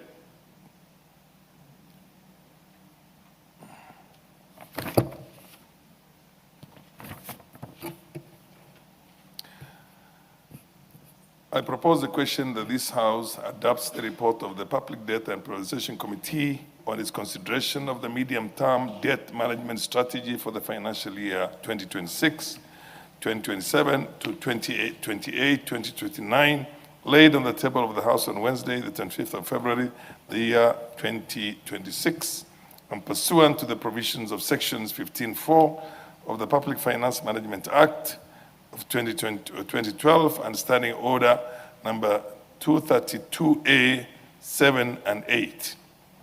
A, approves the medium-term debt management strategy for the financial years 2026, 2027, and 2028, 2029. And B, makes the policy and financial resolutions contained in the schedule to the order paper. Wilberforce Oundo. Thank you, Honorable Speaker. Let me also stand here to support the report by the Public Debt and Privatization Committee on the medium-term debt strategy, management strategy for the financial years 2026, 2027 to 2028, 2029. Honorable Speaker, the strategy, the medium debt strategy, provides that the domestic borrowing will account for 82%, external borrowing will account for 18%. And this debt mix, in their own report, the intention is to minimize exposure to exchange rate and external rollover risks, and also to leverage local market depth and enhancing productivity of the funding. Honorable Speaker, the report, in its own report, clearly indicates matters we have been talking about in the public forum that have actually been confirmed by this report presented to us here, Honorable Speaker. The first thing and important thing, Honorable Speaker, is that according to Central Bank of Kenya, the national debt, Honorable Speaker, has grown from approximately 9 trillion in 2022 to approximately 12.25 trillion in by the end of 2025. That, Honorable Speaker, is about 3.5 trillion in 3 years. In simple terms, we are saying the country has been borrowing on average 1.1 trillion each financial year. Honorable Speaker, this again brings back to the obvious question we ask. When the current regime was campaigning, it campaigned on the theme or on the promise that they will not borrow. That borrowing was bad, borrowing by the previous regime, which the current president was part and parcel of that regime, was a bad economic policy, yet they have continued to borrow unabatedly. Honorable Speaker, the second issue that comes out very clear, and many people have talked about it, the issue of odious debt. Honorable Speaker, out of the 3.5 trillion borrowed from 2022 to 2025, and this was picked out by the memorandum presented by various members, we are unable to clearly indicate how that money has been used. Secondly, Honorable Speaker, this report brings out the dire strait, the dire situation, structural situation this economy finds itself in. We have been told all over the press, in political rallies, on top of car rooftops, on podiums, that the economy is stable and the economy is doing well. Honorable Speaker, in their own admission that the continued underdevelopment or the continued reduction on development vote from below even the 30% provided from the PFM is restricting the growth of this economy. It's actually restricting the growth of local generated revenue. And then they keep on telling us, we are doing well. We are not doing well. Honorable Speaker, we are again out of this, told that at this rate, the way where we stand, any change, be it a local change, a local shock, an external shock, will put Kenya at a peril of debt default. Because we are almost at the choking point. Yet why we're borrowing money, what we are doing with it cannot be seen. Thirdly, Honorable Speaker, and this we have talked about, securitization and whatever arrangement we have. It's true, Honorable Speaker, and it's important the committee must be alive to it. This is debt. And because of this, we are choking the ability of this country to borrow any further. Because we are committing revenue that does not exist now, we are prospecting, we are proposing, yet that revenue is not now. That revenue alone is constricting. Finally, Honorable Speaker, truth be told, the PFM Act says 55% of the GDP, debt to GDP. We are at almost 68, and in their own admission, will not be in a position to meet that report, that status by 2028. Are we truly telling the Kenyans the truth, or we are just lying to them to make them happy? Thank you, Honorable Speaker. Tindi Mwale. Tindi Mwale. Okay, Mboko Milemba. You are yet to get where?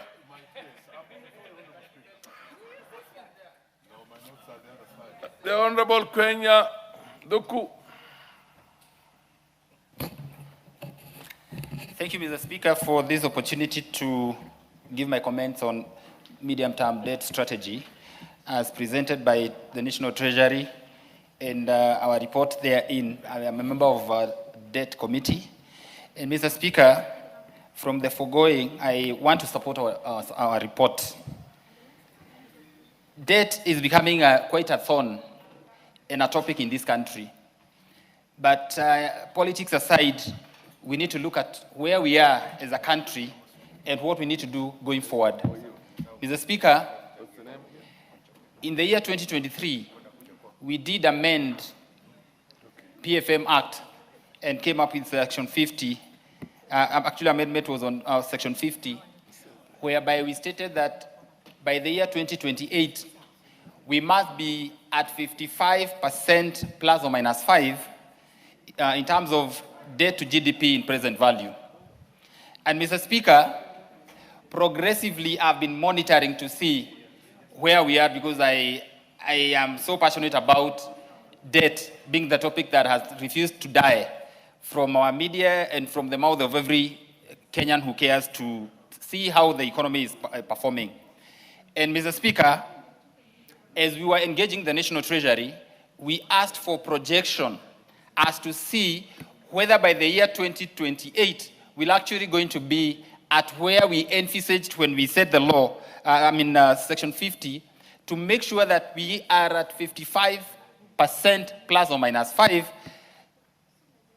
debt to GDP in present value. And sadly to state here, the National Treasury stated that the best that they can do by the year 2029, not even 2028, will be at 62%. And therefore, indeed, if you're not going to relook into our law, then it means that they're going to be in breach, because they will not hit the 60% and below as was envisaged when we passed PFM Act, Section 50. Mr. Speaker, something else that should worry us and maybe look at and to what it is that we're doing, just to make sure that the fears that we have are allayed, is the issue of the interest rate, the interest amount that we're paying every financial year from our revenues.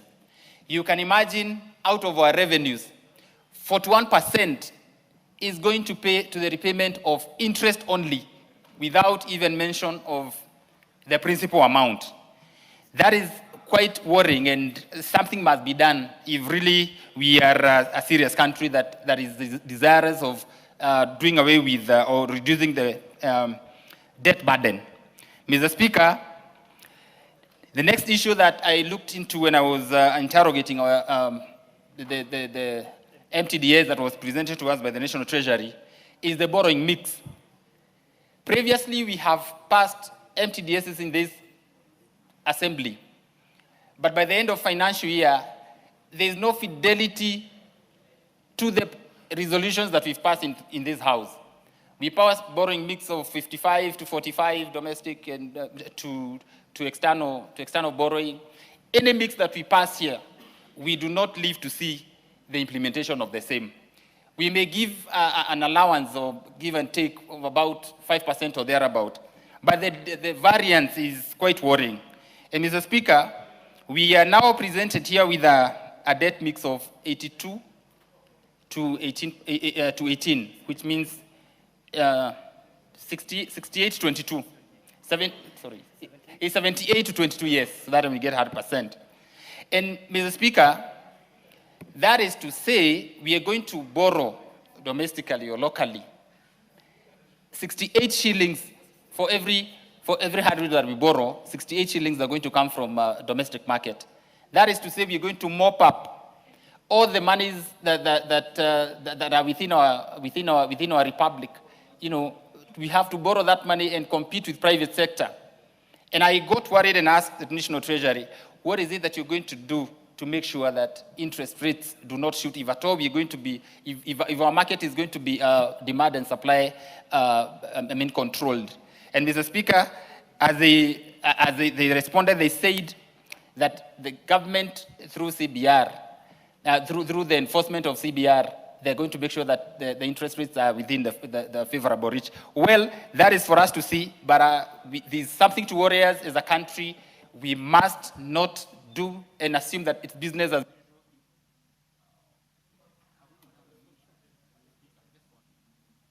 additional 1 minute. Thank you, Mr. Speaker, for that magnanimity. Now, we must be alive to the fact that... Point of order.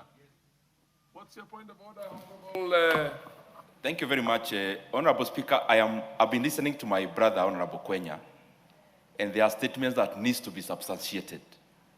That the National Treasury actually appeared before the committee of this House and purported to say that one of the debt management tool will be the lowering of the CBR rate. The Central Bank of Kenya and the CBR and the Monetary Policy Committee should actually act independently from what the Treasury and the fiscal policy is. Order. Are you talking from a point of knowledge of information or the practice? If it is a practice, we're not that qualified for that. But if you are actually saying that he's misleading the House, then that this was not discussed.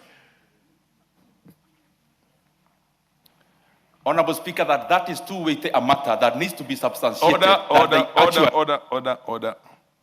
Do you have information as to exactly what has transpired within that framework of discussion? If you don't have information and you are not saying that Honorable Kwenya is misleading, then you can give your point of argument at the appropriate time. You're looking at the practice, not the actual incidents that happened. Proceed. Thank you, Mr. Speaker, for ruling my brother out of order, so then I don't have to respond. But fairly speaking, is that it is the mandate of central bank just to make sure that banks do not act at will, charging interest rates as they would wish. There is the minimum that is set by the central bank, and this is what I'm talking about. And indeed, even with this kind of borrowing that has been happening in the country, it is interesting that the interest rates have remained low. If that is sustained, then borrowing domestically is okay, because that interest will again go to the pockets of Kenyans, as opposed to whereby we pay interest that goes out of the country to benefit the institutions that we borrow from. I rest my case and I support the report.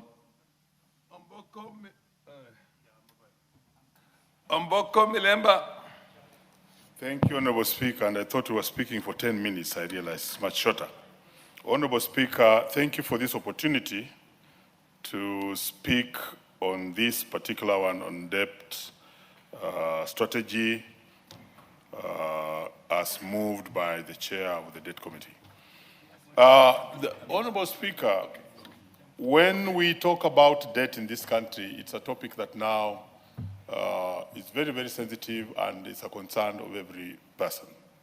But formally, this was not the case. And therefore, I also want to thank this House that over and over the years, and specifically the 13th Parliament, it has introduced the Committee on Debt, and which is actually helping us to oversight everything around debt and the debt management strategy in the medium term. But Kenyans are very concerned about debt. In the period up to the end of the reign of President Jomo Kenyatta, nobody really got concerned about this, and debt was welcomed. That particular time would also get grants.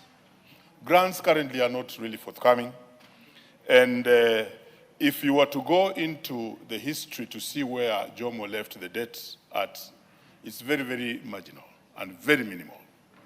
But even when Moi took over from Jomo, and when he left leadership, the place where President Moi left the debt was still very, very low. And when you look at the figures, because they are all over within the public sector and on any other platforms that have highlighted debt, you'll still find that it was just in the tune of about 3 to 4 billion. When you look at the reign of Mwai Kibaki, the economist, he still handled debt in such a way that it never went to spiral very high up. In fact, it's only during the reign of Uhuru that then the debt spills and becomes almost double the figures. You can check that on Google, because I've severally done this, Honorable Speaker. And then the debt becomes more than even triple, and then we get to where we are. So by the time then William Ruto, as the Excellency President, comes in, the debt is already in an unmanageable situation. And that is where we are, and it's very important Kenyans look at that.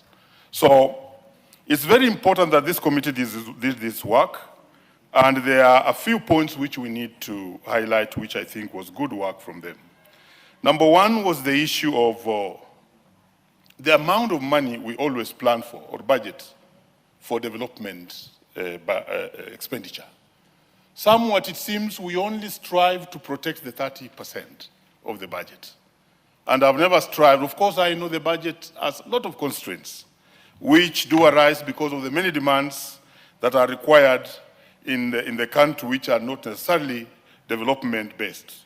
But we need to make sure that for this economy to grow beyond 5% or 6% minimal digit, which we always realize every year and we boast of. If we are not boasting of 4.9, we are boasting about 9 or about 6. That's the highest we may go to.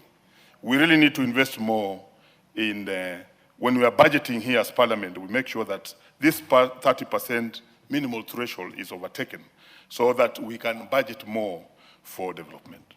The committee points out something that is very exciting, and I think this is very good as Parliament, because they speak on the monies that do come from A&A, and also the monies that are headed to securitization and things around that particular space. Honorable Speaker, it's true that concessional borrowing is dying out. And it's not very easy for countries, and Kenya in particular now, to get concessional borrowing is not easy. And therefore, we have run for commercial borrowing. But even the commercial space is also not very easy. And we are being forced every year to roll over loans from one year to another. Like currently, that's exactly what the Treasury must be doing. But the committee is advising that we need to know that all these other forms of monies that we receive in form of PPPs, in form of securitization, they are actually loans. And this House needs to have a firm control over how they come, the percentages that are put on them, and how they are used in different spaces. So, Honorable Speaker, I think that was very great from the committee, because all those monies finally will land. Give him half a minute more to finish. Will actually lump out the grand totals of the debt stock, and indeed that will affect the general or running of the country. Honorable Speaker, there was so much to speak on, but I think we should have given this type of very academic economics, finance topic about 10 minutes for every speaker so that we are heard properly.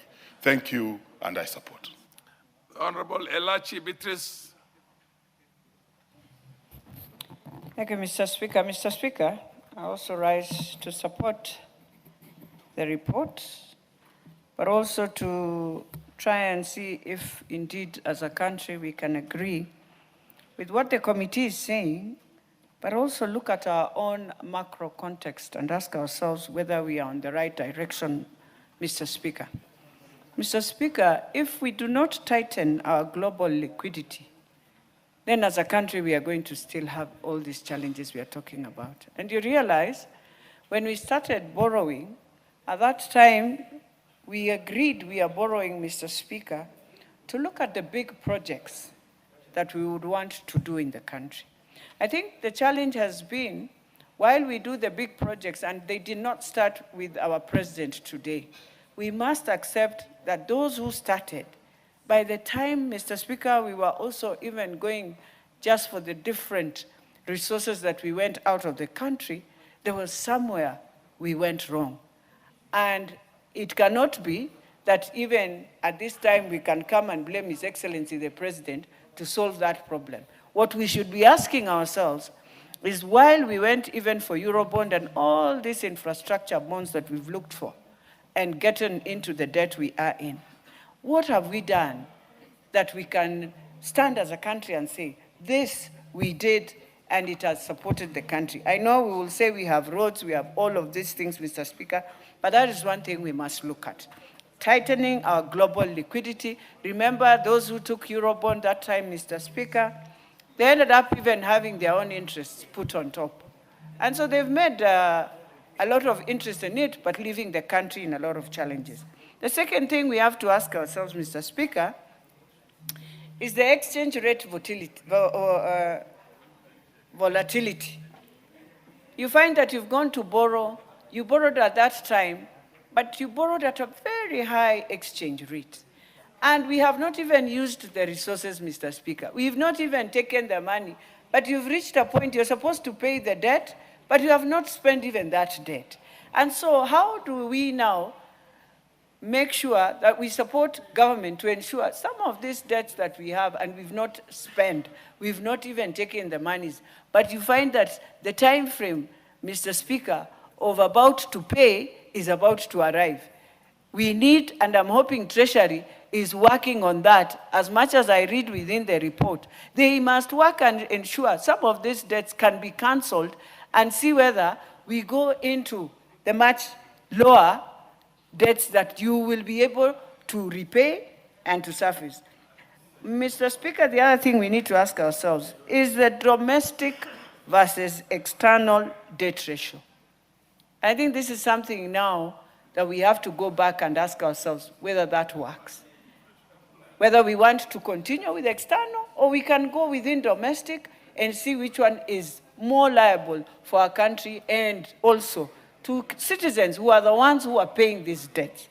Mr. Speaker, when I look at all that we are in today, the key risks and indicators of all that we are going to go through is the debt service and revenue ratio. So you realize we are looking for revenue to pay the debt.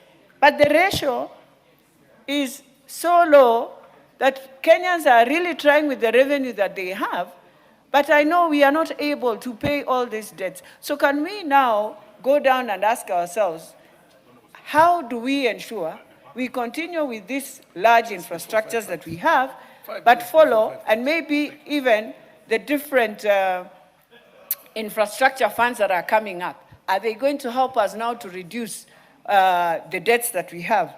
You realize we are about to get into, I think 26, 27, 27, 28, Mr. Speaker, as I finalize, we shall find ourselves again, very soon, being told we have to pay the remaining amounts that were for Eurobond.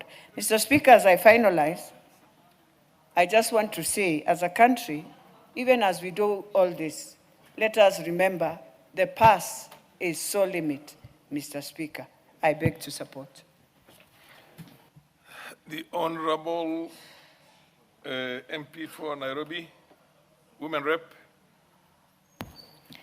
Thank you, Mr. Speaker, for giving me this opportunity. I rise to support the adoption of the report of the Public Debt and Privatization Committee on the medium-term debt management strategy for the financial years 2026, 27, 28, 29.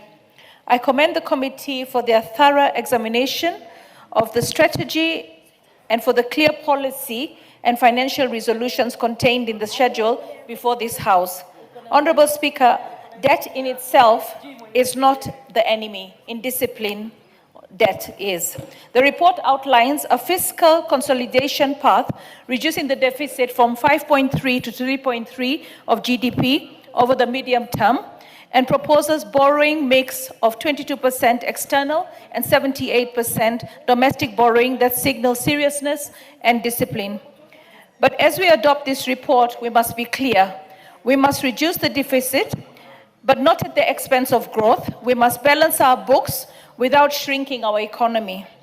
If we tighten fiscal without protecting development expenditure, which the committee correctly emphasizes, we risk slowing the very growth that will help us repay this debt. I strongly support the recommendations that the development spending must remain above the statutory minimum threshold, because the only sustainable debt is strategy in growth. Honorable Speaker, this report rightly calls for transparency in securitization, private-public partnerships, and alternative financing mechanism. That is critical. If it creates fiscal risks, Parliament must see it. Hidden liabilities undermine public trust. Debt is intergenerational. It is about whether our children will inherit opportunity or obligation. When we look at the President's focus on infrastructure, power stations, dams, affordable housing, sporting facilities, schools, hospitals, smart agriculture, we see borrowing directed towards productive assets. Housing in particular deserves careful reflection. The housing levy was introduced as a structural funding mechanism for affordable housing. That reform was bold and necessary. However, demand far exceeds what the levy alone can sustain. As we implement this strategy, we must ask, can we optimize existing mechanisms like the levy before increasing borrowing? Can we strengthen PPPs and private capital participation to reduce pressure on public debt? If we can inject more into housing delivery without increasing debt exposure, then we enhance fiscal prudence while accelerating social impact. Because housing is not just about houses. It's a stimulus. It creates jobs, it strengthens SMEs, it builds household assets, and it expands our tax base. If debt builds power stations, it drives manufacturing. If debt builds dams, it strengthens food security. If debt builds housing, it creates jobs and dignity. If debt builds schools and hospitals, it strengthens human capital. This is what strategic borrowing is all about.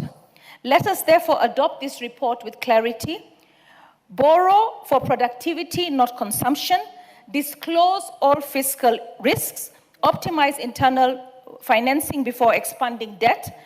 If we do that, our children will not only inherit obligation, but they will also inherit opportunity. I support the report, Mr. Speaker. Thank you.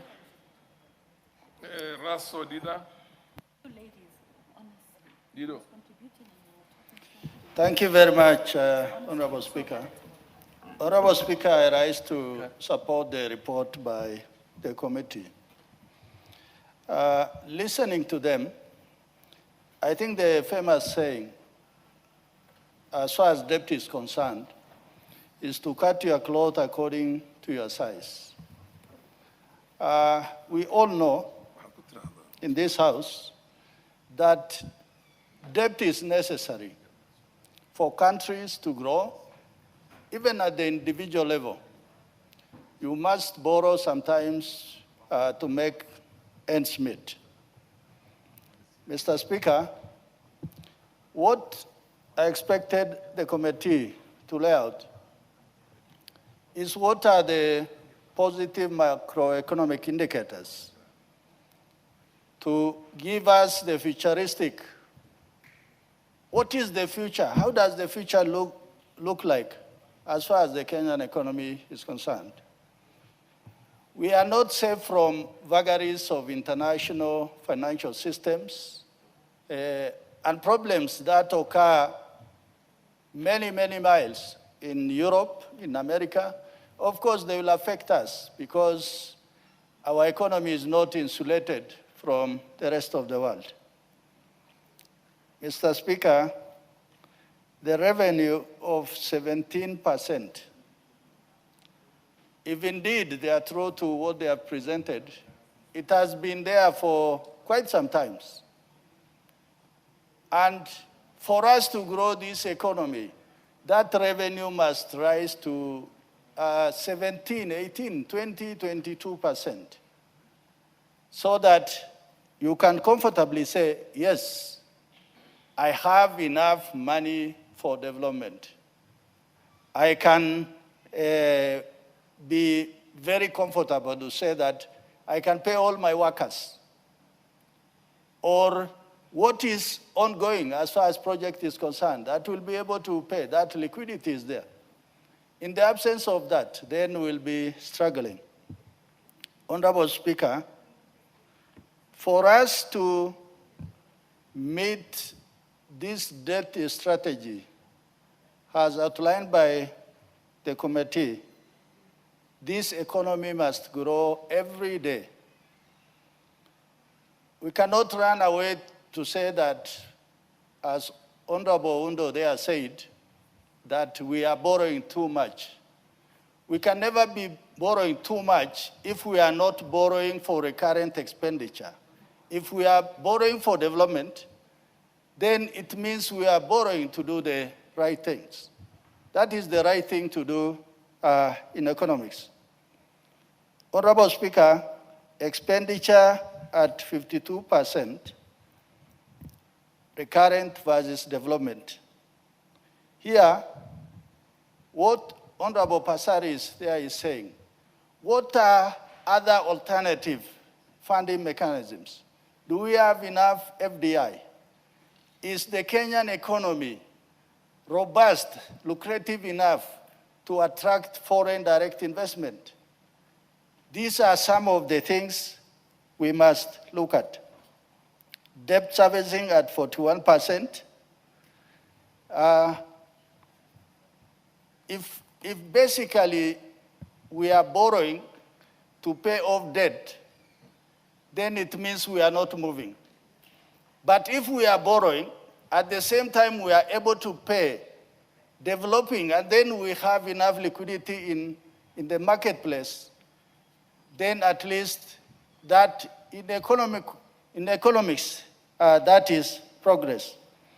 Honorable Speaker, one thing that is important that the committee has told us is the issue of PPP.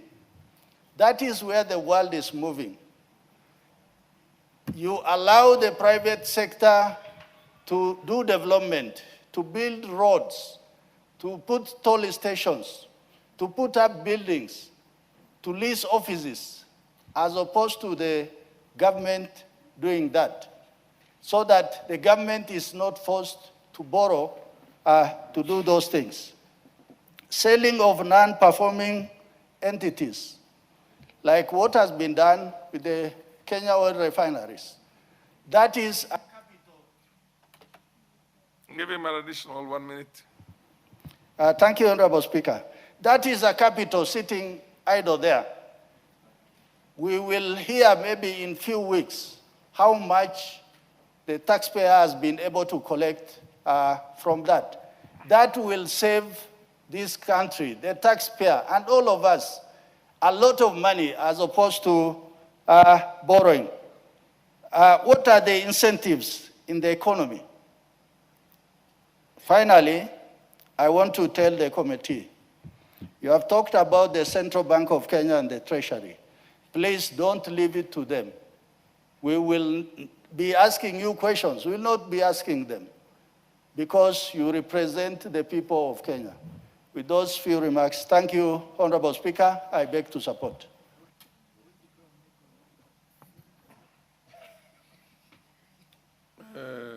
Basil Robert, followed by Ndindi. Thank you, Mr. Speaker. And I rise to add my voice to the members who have supported this, the report from the Committee of Public Debt and Privatization Committee on Debt Management and Mid-Term Strategy. Mr. Speaker, from onset, I want to say that borrowing is not the problem.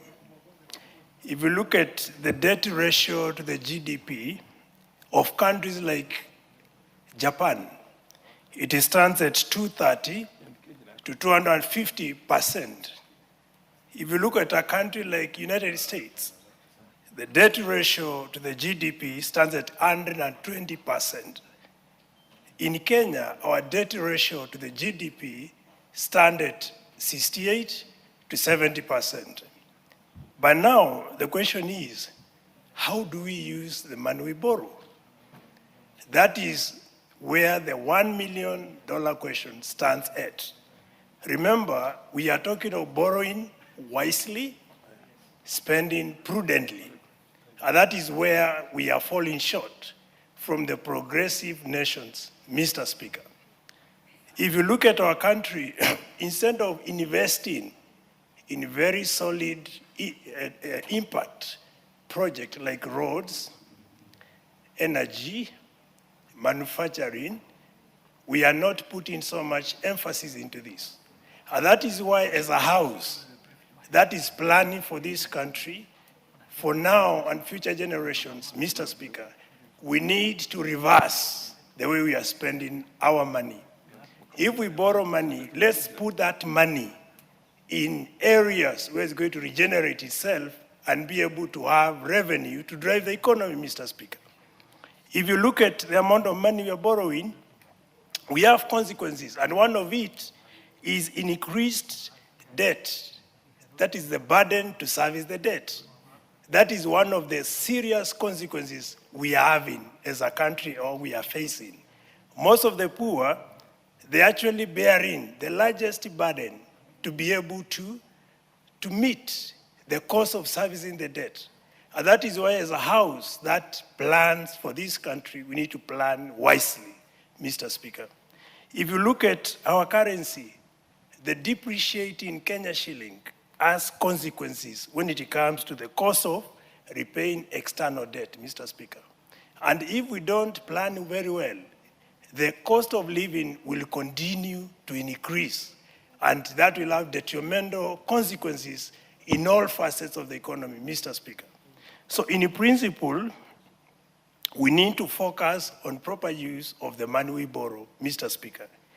Again, we need to look at better options to be able to raise local resources. We talk of strengthened domestic revenue mobilization. We seal the leakages in tax collection. That is through Kenya Revenue Authority, the KRIM. Mr. Speaker, we need to negotiate for longer grace periods to pay debts, as well as lower interest rates to pay the debts that we borrow. That is on the funds that we borrow. Mr. Speaker, we also need to cut wastages and duplication of resources. Remember, those are some of the areas where our country is losing money, Mr. Speaker. And that is where we are also differing or varying from progressive nations, which have a huge debt ratio to the GDP compared to Kenya, and they're doing better than us, Mr. Speaker. We need to reallocate our funds to the high-impact sectors, which I've already mentioned. We talk of energy, agriculture, which used to be the backbone of the economy. We talk of roads, and we talk of water. And through that, we'll be able to support the repayment of debts, Mr. Speaker. We also need to promote public-private partnership, PPP, like what you see in the Asian Tigers, which are basically Taiwan, Hong Kong, Singapore, as well as South Korea, Mr. Speaker. You find this PPP there, particular road infrastructure, toll stations, etc. And then finally, we need to privatize loss-making parastatals, Mr. Speaker, so that we don't continue incurring burdens or investing where there is no returns on an.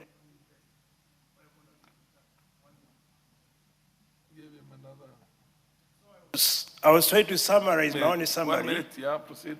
Yes, by saying that we need to realign on how we invest to ensure there is economic returns on investment, so as we don't continue pumping money where there is no return coming out of it. So with those few remarks, Mr. Speaker, I support the report, and it's important we take all these into considerations to move our country forward and our economy, make it better than it is today. Thank you.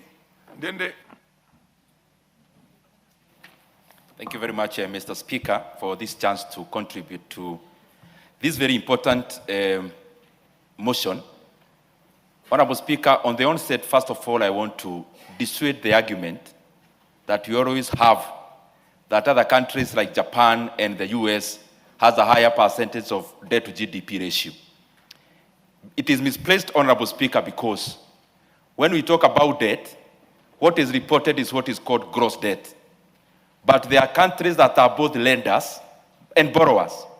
For example, when you bring an argument about Japan having over 200% debt to GDP ratio, Honorable Speaker, the consideration must be that Japan is actually the #1 lender of the US economy. And therefore, when you net off all that, then the arithmetic stage. Honorable Speaker, the second thing is the cost. In some years, Japan actually had from 2010 up to 2020, in some years, Japan 10-year bond was actually attracting negative interest rate, Honorable Speaker, that they were borrowing at below zero. And Honorable Speaker, also, that discounts the fact that we cannot compare economies which are not homogeneous, Honorable Speaker, when we meet, we need to make a point. The other thing, Honorable Speaker, now going to the issue, is that I commend the committee and the recommendations. I have listened to the chair in terms of the recommendations of the committee, and I wish the government was actually listening to some of the recommendations made by the reports of this House, because a lot could have been arrested. Honorable Speaker, painting a picture on where we are, President Kibaki took our economy when our national debt, public debt, was around 1.2 trillion Kenya shillings. But actually 600 billion Kenya shillings, sorry. By the time he left, it was around 1.7 to 1.8 trillion Kenya shillings. Meaning the entire 10-year tenure of President Mwai Kibaki, our country borrowed a net of 1.2 trillion Kenya shillings with all that we saw in terms of economic development. President Uhuru Kenyatta, Honorable Speaker, of course with the Deputy President, who is the current President, took the debt from the then 1.7 trillion, Honorable Speaker, to around 8.7 trillion in 10 years, Honorable Speaker. Honorable Speaker, now this administration, in the 3 years and some months that has been there, the debt has grown from 8.7 trillion Kenya shillings to over 12.5 trillion Kenya shillings. Meaning we are borrowing over 1.2 trillion Kenya shillings per annum, Honorable Speaker, on the regular book. There are other loans that we already borrowed outside of the main book. It means, therefore, Honorable Speaker, that Kenya currently is borrowing over 4 billion Kenya shillings every single day. That we are here on a Thursday, Honorable Speaker, by the close of this Thursday, Kenya will have borrowed approximately 4 billion Kenya shillings every single day. And Honorable Speaker, this money is not part of what we see with our eyes, what is growth. Everything that is happening in the road sector is not part of this loan. It is another odious loan called securitization. Everything happening in the construction of stadiums is actually not part of the 4 billion we are borrowing every day. It is another odious debt called Talanta Board, or Honorable Speaker, the board that was listed recently. Honorable Speaker, anything that is happening in the bombers of Kenya is also not part of the 4 billion Kenya shillings Kenya is borrowing every day. That is another odious debt, Honorable Speaker, where we have given up our tourism fund, Honorable Speaker. Honorable Speaker, the current debt levels in Kenya, I can dare say facing the cameras, that we are now a Ponzi scheme. And to prove the point, I would challenge the National Treasury to go only 2 months without raising money domestically. We will not be able to even pay the salaries, Honorable Speaker. And this report has actually betrayed the many narratives we hear in political gatherings, where we are told by people wearing suits and ties, oh, we have stabilized the economy. But this report, Honorable Speaker, has torn all those lies bare, that in terms of debt, Kenya is in red. The second thing, Honorable Speaker, I want to highlight, that in the debt management strategy that we have, that we want to borrow as a country 78% domestically and only 22% outside. What is this, Honorable Speaker? This is basically crowding out monies that should go into the private sector. But this is the major point, Honorable Speaker. Kenyans need to know the reason why we are heavily borrowing domestically other than foreign. It is because of one reason, Honorable Speaker. We are running away from accountability and responsibility. IMF lets Kenya at around 3% on concessional borrowing. Why would you, in a sane mind, leave money on 3% interest rate and go and borrow money on double digit, Honorable Speaker? How can that happen logically?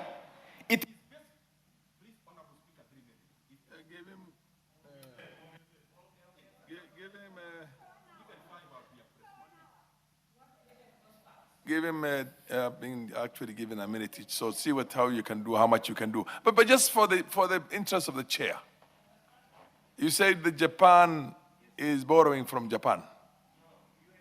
I can make the point. Order. Japan is borrowing from itself. That's why it's got a 240 something. Where does it borrow from? If you possibly add me 3 minutes so that I clarify that also. No, I'll give you more time, but just for the interest of the chair. This is the reason point. why Japan, the debt of Japan, the government of Japan's debt is not as dangerous as ours. It's because it's not borrowing from outside.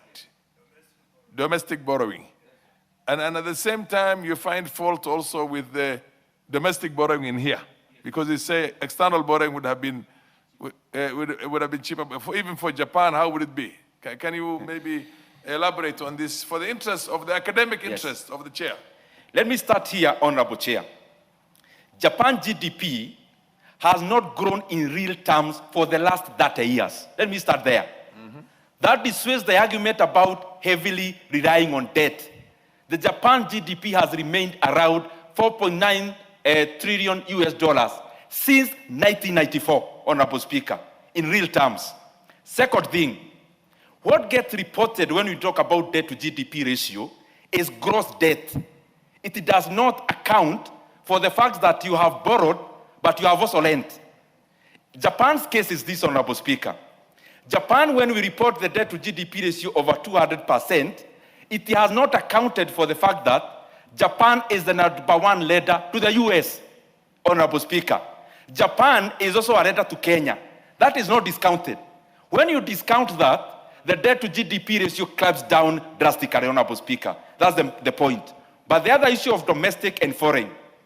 Honorable Speaker, Japanese debt relies, yes, domestically in terms of resource mobilization.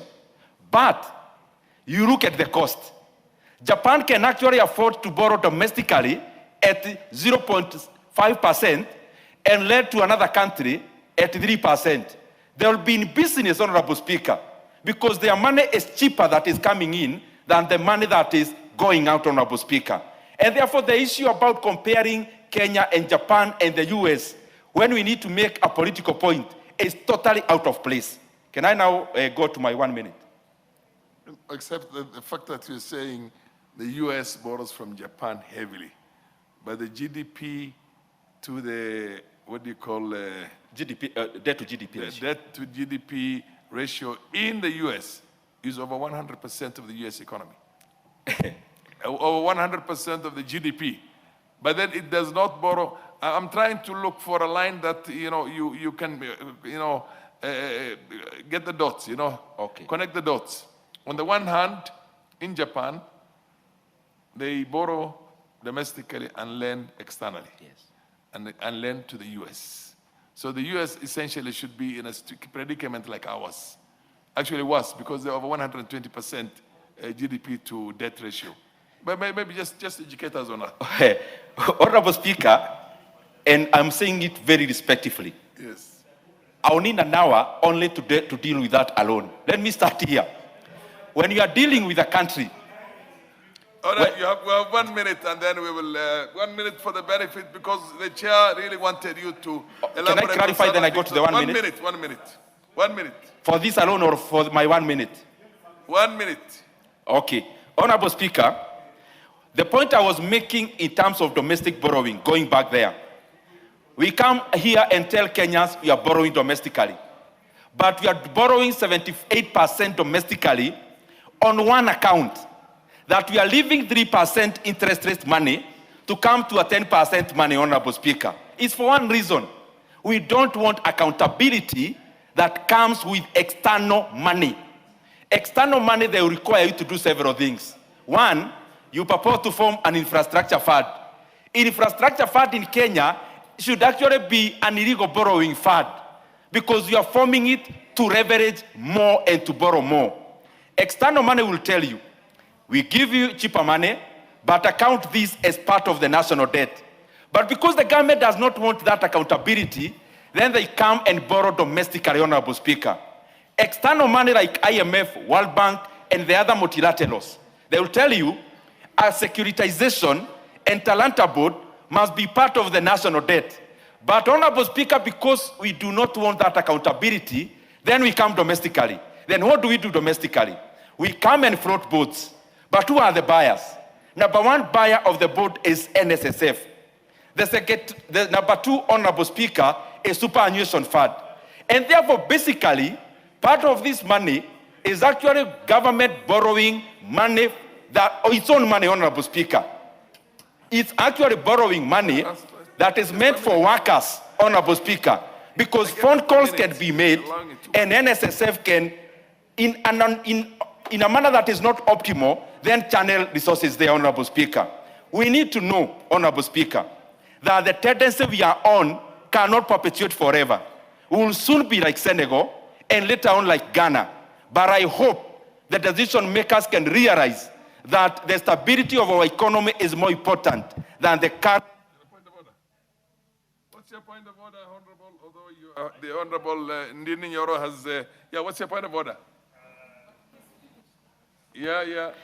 Thank you, Mr. Speaker. Actually, Ndini is my good friend. But I also wanted to tell him the point we are driving home is prudent use of the money we borrow. And actually, if you talk of Japan, the money they borrow is locally borrowed. You should actually compare a country like Morocco. Morocco, the debt ratio to the GDP is 70%, which is at the same level with Kenya. But you see, Morocco is doing better than Kenya by far. Not export alone.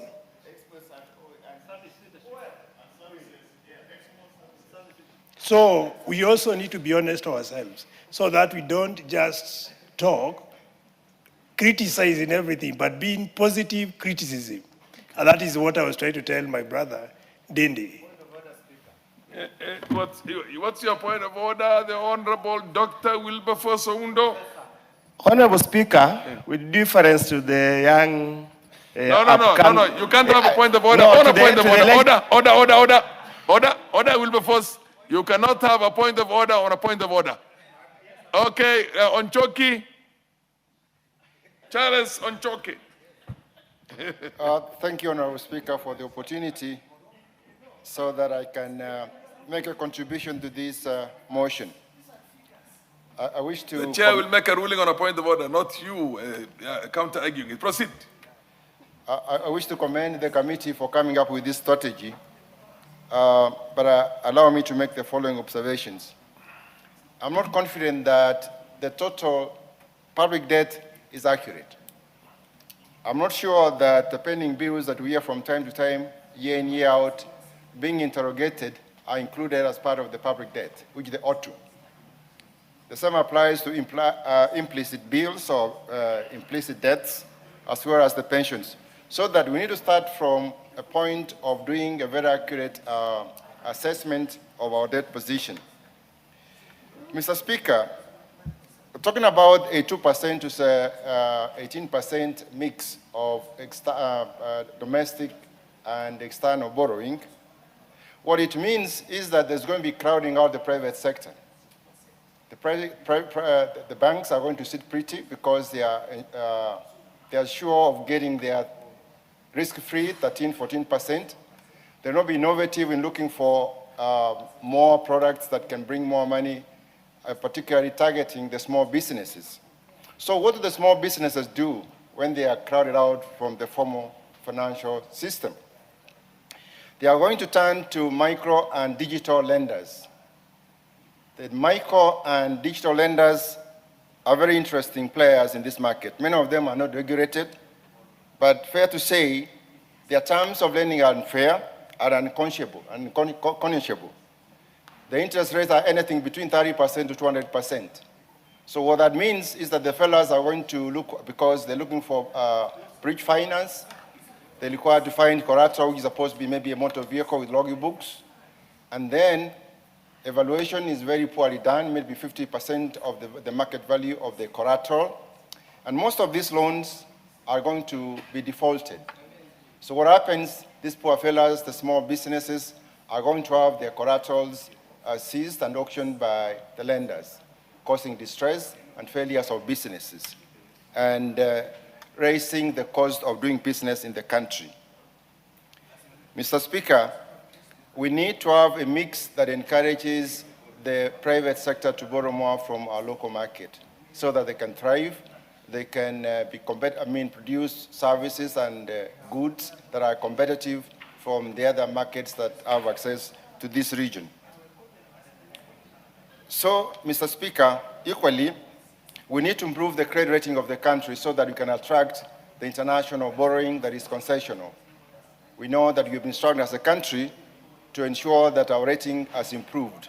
We need to do better so that our rating is better. We need to reduce the debt service costs. We need to improve our revenue collection and some of the measures that are going to make sure that our borrowing is sustainable, our debt is sustainable, and that as well as the private sector is not crowded out. I thank you, Mr. Speaker. The Honorable Karoli Omondi. Thank you very much, Right Honorable Speaker. I actually rise to acknowledge the boldness of this report and the good work they have done. I think if you see the analysis that has been carried out and the recommendations, it is a very bold report. For example, if you go to paragraph 25, in terms of solvency of our debt sustainability analysis, this report clearly states that the debt to GDP ratio is projected to be about 65%, which actually is above the 55% plus 5 statutory ceiling set out under Section 50 of the Public Finance Management Act, Cap 412. They even go further to say that the targets that have been set, even in 2028, are unlikely to be met. I mean, this is very frank. And I think the country is being given the true picture of our debt situation. Paragraph 26, liquidity perspective. Debt service to revenue, as well as debt service to export ratios, are expected to breach the limits over the medium-term horizon. Honorable Speaker, what is clearly being said is that Kenya's current debt situation is close to what you call debt distress levels. But, Honorable Speaker, whichever parameter you look at, whether it is risk of external debt distress or overall risk of debt distress, all those parameters, the results are that they are very high. And I think this report gives a very true and accurate picture of our situation. But what probably Kenyans need to remember is, how did we get into this? We should remember that in 2014, Kenya was reclassified from a low-income to lower middle-income economy. The reason why this was done, I think they call it rebasing, was that Kenya would then have the capacity to borrow from international financial markets. But what was not properly explained to Kenyans was that the opposite of that would be that we would lose access to other interest-free loans and grants, like what Honorable Ndindi was describing, certain World Bank or Bretton Woods support system. And the net effect of this is that we have begun to borrow from commercial markets, which are more expensive than like with the Eurobond, which we were not even able, the first Eurobond we were not even able to pay. We then refinanced it and borrowed more. And we are now in that famous cycle of African countries who have gone to Eurobond style of always refinancing and recycling that debt. Concessional loans, such as the ones you get from IMF and the World Bank and other... This is very academic, and I think for the benefit of the chair, it is clearly academic, but very, very interesting also, because the US only borrows 3% of its all. I want Ndini Nyoro to hear this. Honorable Ndini Nyoro, the US only borrows 3% of its own total debt, which is 36 trillion US dollars, and they only borrow 1.2 from Japan. And over 80% of the borrowing of the US government is domestic. And well, we will respond at a later moment, because when data is on there. I want everybody to hear this here, because I'm trying to see if there's a parallel. If you borrow domestically, it's bad, or if you borrow externally. In both cases, there are success stories of both. But anyway, continue, Wandeto. Thank you, Mr. Speaker, and thank you for the interesting discourse that you brought to the House. Mr. Speaker, I also rise to support this medium debt strategy, and the people of Balambala should go to bed tonight, very proud of their member of parliament. They sent a good brain to this house. Mr. Speaker, a number of the issues I would have wished to raise have been raised, and so I'll just gloss over them quickly and maybe just propose one or two bills into this report, even as it goes to the next stage. Mr. Speaker, as it has been rightly pointed out, I think one concern coming out of this report is the proposal to peg our domestic borrowing to about 82%. Knowing, Mr. Speaker, very well that the SME sector is the biggest driver of job creation and economic growth in this country, anything that may undermine access to credit for small businesses and even for households, Mr. Speaker, is going to have a detrimental effect. I think we are basically proposing to perpetuate the level of profitability that we have seen in banks. Even the poorly run banks in this country, Mr. Speaker, all of them make profits because most of the bank CEOs don't have proper day jobs. All you need to do is to wait for the Friday auction of the CBK paper, bid, and you'll make profits because there is a ready customer called the government. Mr. Speaker, the second issue is securitization of revenues because, again, this has to be properly be classified as debt. And I know this is a new mode of financing that we are advocating for in this country, but it is very, very important that all future revenues that have been securitized, we basically recognize that, as public debt. Mr. Speaker, the other issue is pending bills. If you look at pending bills, in my opinion, and I probably I don't have the proper statistics, they must be the third biggest source of government revenue after taxes and borrowing.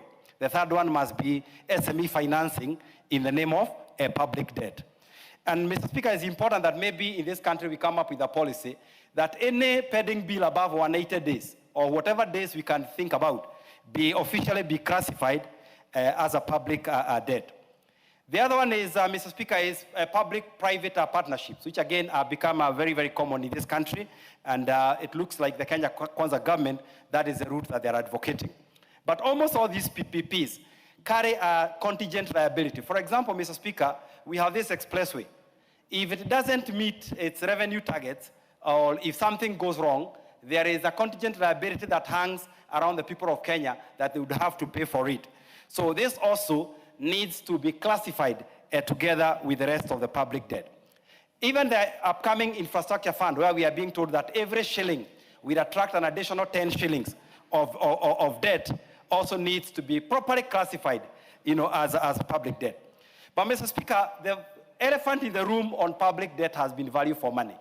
In this country, EACC estimates we lose about 608 billion shillings per year on corruption. Other estimates show that 3 out of every 10 shillings, collected by government is lost in one way or another, to corruption. So how do we progressively ensure that we have value for money for all the taxes we are collecting, for all the borrowings that we are making? Point of order. Majority Leader, did I hear that you have a point of order? You must have Honorable Speaker, your coach because I don't catch your eye then. Yes. I didn't want to interrupt my good friend, Honorable Auditor. What's your point of order? But he was anticipating debate and actually misleading the country and the House.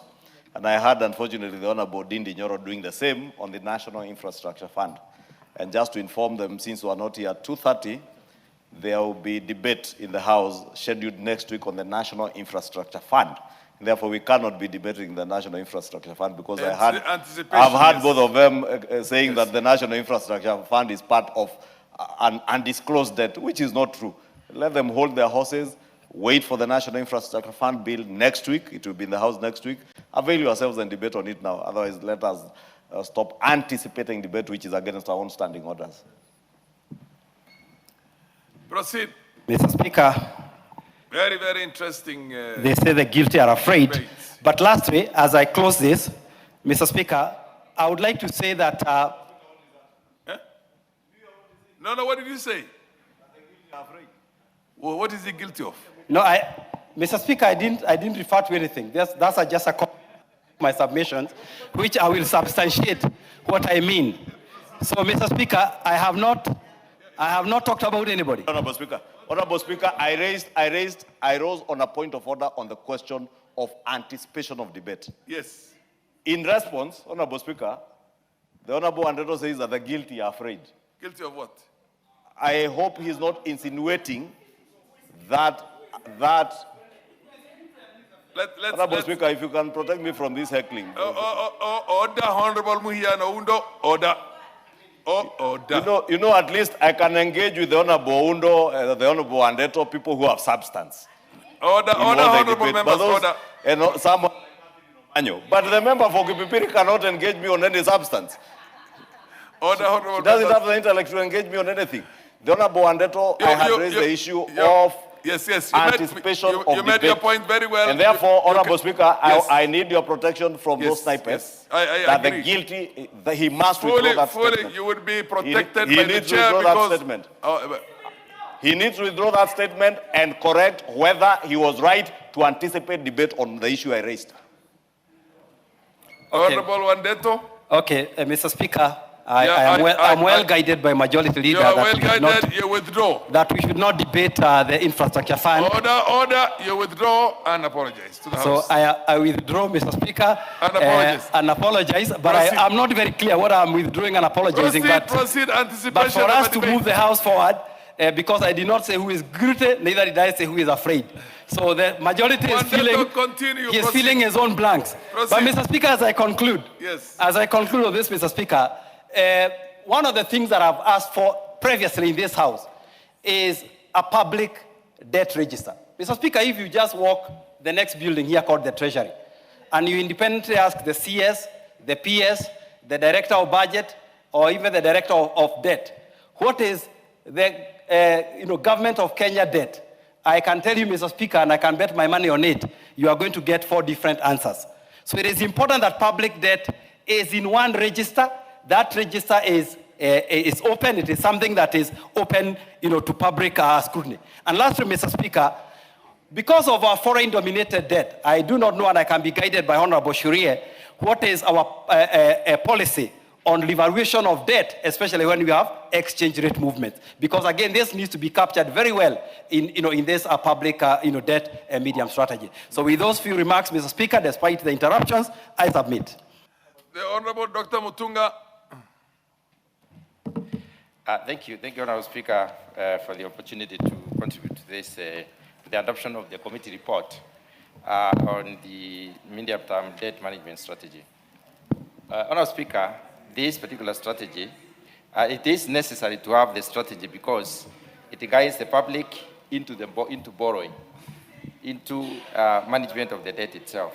It's also important because it will help us manage liabilities, Honorable Speaker, and also the costs and the risks, so that, Honorable Speaker, we do not get into debt without realizing, or rather taking into context exactly what it is that we are borrowing. Honorable Speaker, I've looked at the strategy, and it highlights on many issues as a legal requirement, first of all, and it highlights on government's commitments to maintain public debt at sustainable level. Honorable Speaker, if we did not want to sustain the debt, we wouldn't mind to have a strategy. And because we want to have this debt sustained, we want to be able to pay, we want to balance out the equation. That is the reason why we have the strategy. It will also, Honorable Speaker, enable us to mitigate exchange rate risks. We have risks associated with exchange rates. And with this particular strategy, it is possible for us to structure out the debt and also look at the debt market analysis. Get to know where can we get better rates. Should we go for external or should we go for domestic debt? And each of them has got implications, Honorable Speaker. If we go for external debt, Honorable Speaker, we have possibilities of negotiating a long-term borrowing. We have possibilities of negotiating what we call concessional loans. And we also have possibilities of negotiating the period before the period before we start repayment, the grace period. So, Honorable Speaker, when you look at the local situation or the borrowing from the local market or internally, it also enables us to sustain our economy as a people, enables us to offload the treasury bonds. Honorable Speaker, it also enables us to inform the government of the opportunities that are there, the opportunities for borrowing, and the diversity of possibilities that we have. It also enables us to advise on the reforms that need to be made so that we are able to enhance cost reduction and also to mitigate risks that might come as a result of having this particular debt. Honourable Speaker, several speakers have alluded to the amount of debt that we have, but I quote that the end of June 2025 debt situation as 11.814 trillion.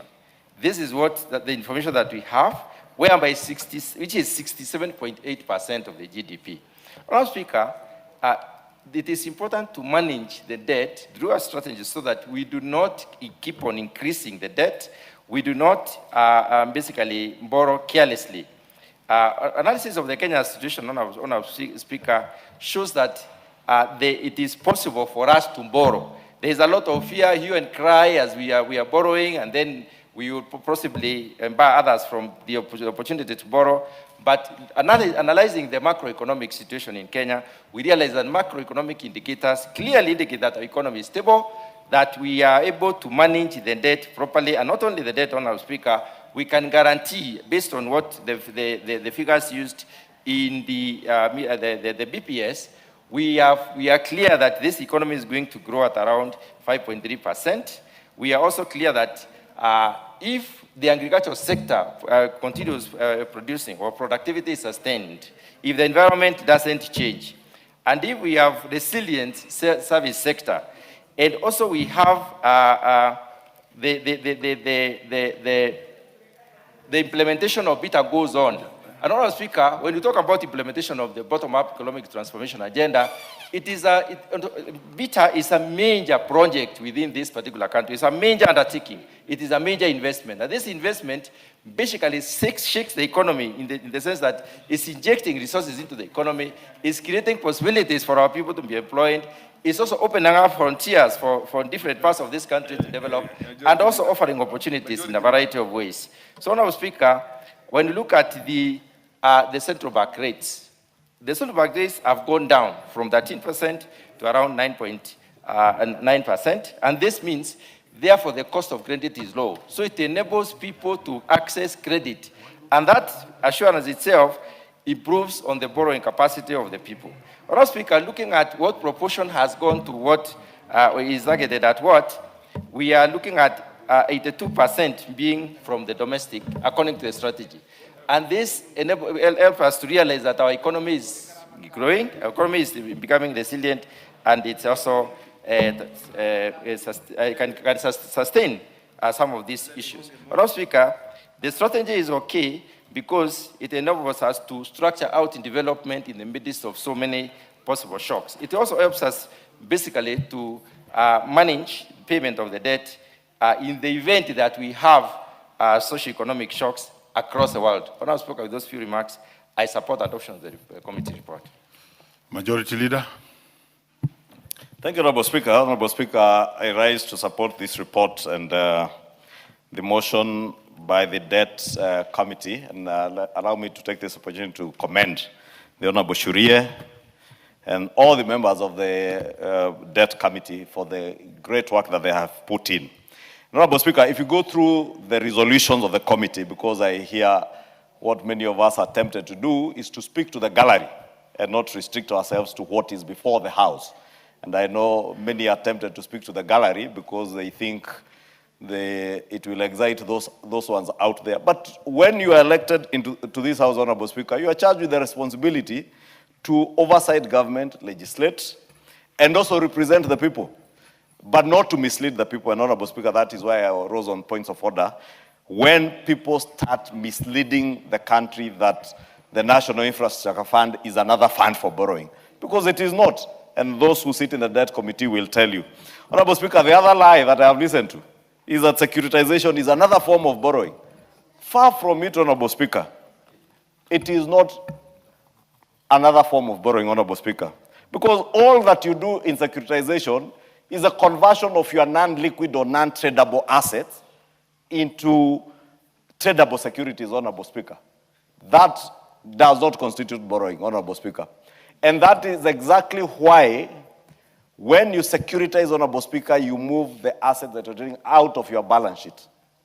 That is why the securitization process that you have done with your roads is not part and parcel of the balance sheet of the government of Kenya, and that is why the trade committee, not the trade committee, the debt committee, Honorable Speaker, will not be reporting to you on such issues as part of the borrowing of our country, because they are not part of your balance sheet.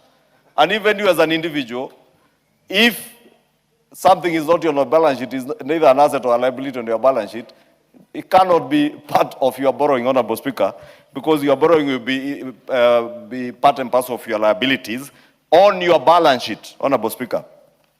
Honorable Speaker, allow me to restrict myself to the issues that have been raised by the committee, the real issues that we should be doing as a House, because the Debt Committee has done very well. And if you read their recommendations, part of what they are telling you to do, especially on public-private partnerships, is to ensure that PPPs, securitization, and other alternative financing mechanisms are fully integrated into a fiscal risk reporting and stress testing.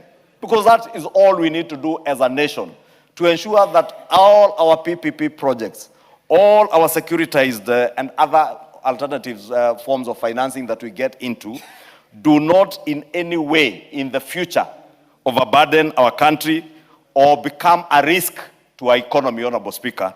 Because when you create special purpose vehicles outside of the mainstream systems, Honorable Speaker, you must also be able to test them, stress test them, as the committee is telling us. And that is the responsibility our Debt Committee and this House must carry out very well. Honorable Speaker, the other good recommendation that I saw is the call for the National Treasury to do what they call risk mitigation plan around the election cycle. Because every electoral cycle, every 5 years, Honorable Speaker, you know, our country is faced with risks around the electoral processes. And therefore, this is the right time, and I must commend Honorable Shuria and the committee for sensitizing the National Treasury and all of us that we must have risk mitigation mechanisms or plans to mitigate on risk that will be associated with the interruptions that come to, during electioneering times and during our electoral cycle, Honorable Speaker. Honorable Speaker, the other recommendation, Honorable Speaker, that the committee has called on this House to do revolves around the issue of our expenditure rationalization. Because every year, and I've heard some of us say that we make recommendations that Treasury doesn't follow through. We must ensure, and the Budget and Appropriations Committee, our Public Debt Committee must help us, because this House works through committees, to ensure that there is proper rationalization of expenditure. And especially now as we run towards the elections, there are things that will come in for IBC, requirements for IBC, and other security-related issues that if we do not plan ahead of time could be a risk to our costs or expenditure rationalization plans. And therefore, I'll add you three, because thank you, Honorable Speaker. You are a former chair of budget. Yes. And you know, when I was a former chair of budget, Honorable Speaker, even when I was removed as chairman of the Budget and Appropriations Committee, I stood firm to ensure that I supported the regime then in ensuring that we do the right thing. And when things were not done right, I would call it out. When they were done right, I would have the fortitude and the courage and the boldness to say, this is good for the country, because we must grow beyond petty politics. Because at times we allow petty politics and anger and the desire for revenge and settling scores to override common sense. And we even allow intellectual conmanship and deceit to take center stage. And you mislead the country by speaking very good English here, or very bad English, colored in heavy words, Honorable Speaker. Honorable Speaker, when we tell this country that Mwai Kibaki's budget was this much, borrowing was this much, you must ask yourself, Mwai Kibaki's regime operated under the old constitution of before 2010. They did not have the 400, almost 500 billion shillings today that you are obligated by the constitution to send to your county governments. The heavy budgetary requirements that the Uhuru Kenyatta regime and this regime beyond 2013 are confronted with are things that did not pertain when Mwai Kibaki was president, Honorable Speaker. Honorable Speaker, we cannot say that when President Mwai Kibaki took over government in 2003 from the KANU regime in 2002, there weren't issues. Issues were there. But truth be told, we have a very heavy governance system in this country. And I say this because I was in this house in 2013, Honorable Speaker, when the former chair of the Budget and Appropriations Committee, the Reverend Mutava Musimi, conducted the budget, the then huge budget committee that incorporated the Finance Committee and even the Debt Committee. It was a 51-member committee. Through a process where this House, through the Budget Committee, audited the implementation of the 2010 Constitution. And those records are here for those who care to read. So don't pontificate telling us, oh, things were here, they're here now. Mwai Kibaki was at this debt level. Be honest. Tell Kenyans that the circumstances then are not the circumstances under the 2010 Constitution. Lastly, Honorable Speaker, borrowing is not a sin. It is not. And I heard the Honorable Kwenya and the Honorable Basil say the question we must be asking ourselves as leaders, is our borrowing sustainable? Are we putting our country in borrowing that we can be able to pay? Is domestic borrowing evil? No, it is not. We just need to make sure that our domestic borrowing is well balanced. And that is what I see the committee saying, that there must be a clear balance on our domestic borrowing so that it doesn't negatively affect our CBR rate and therefore cloud out the private sector from domestic borrowing. And that is why we need the alternative financing mechanisms. That is why we need securitization. Let us not demonize securitization. Because if we do not go for those alternative modes of financing, it means we go back and borrow. Is IMF loans and World Bank loans cheaper? Yes, they are. Can we access them as quickly as we'd want to be able to finance our obligations? No, we can't. That is the truth. And those of us who have served in the Budget and Appropriations Committee, those of us who have served in the Finance Committee, know this as facts. And therefore, that's why I say, when we come and pontificate here and speak to the gallery, Honorable Speaker, again, let us be leaders. Let us not just politic. Cheap politics, at the end of the day, ends up in premium tiers, Honorable Speaker. And I want to ask those who are using these processes for cheap politics, it will end up in premium tiers, Honorable Speaker. I support the recommendations of this committee, and especially even in being able to increase how much we are putting into development expenditure. Part of that development expenditure is what will come through securitization.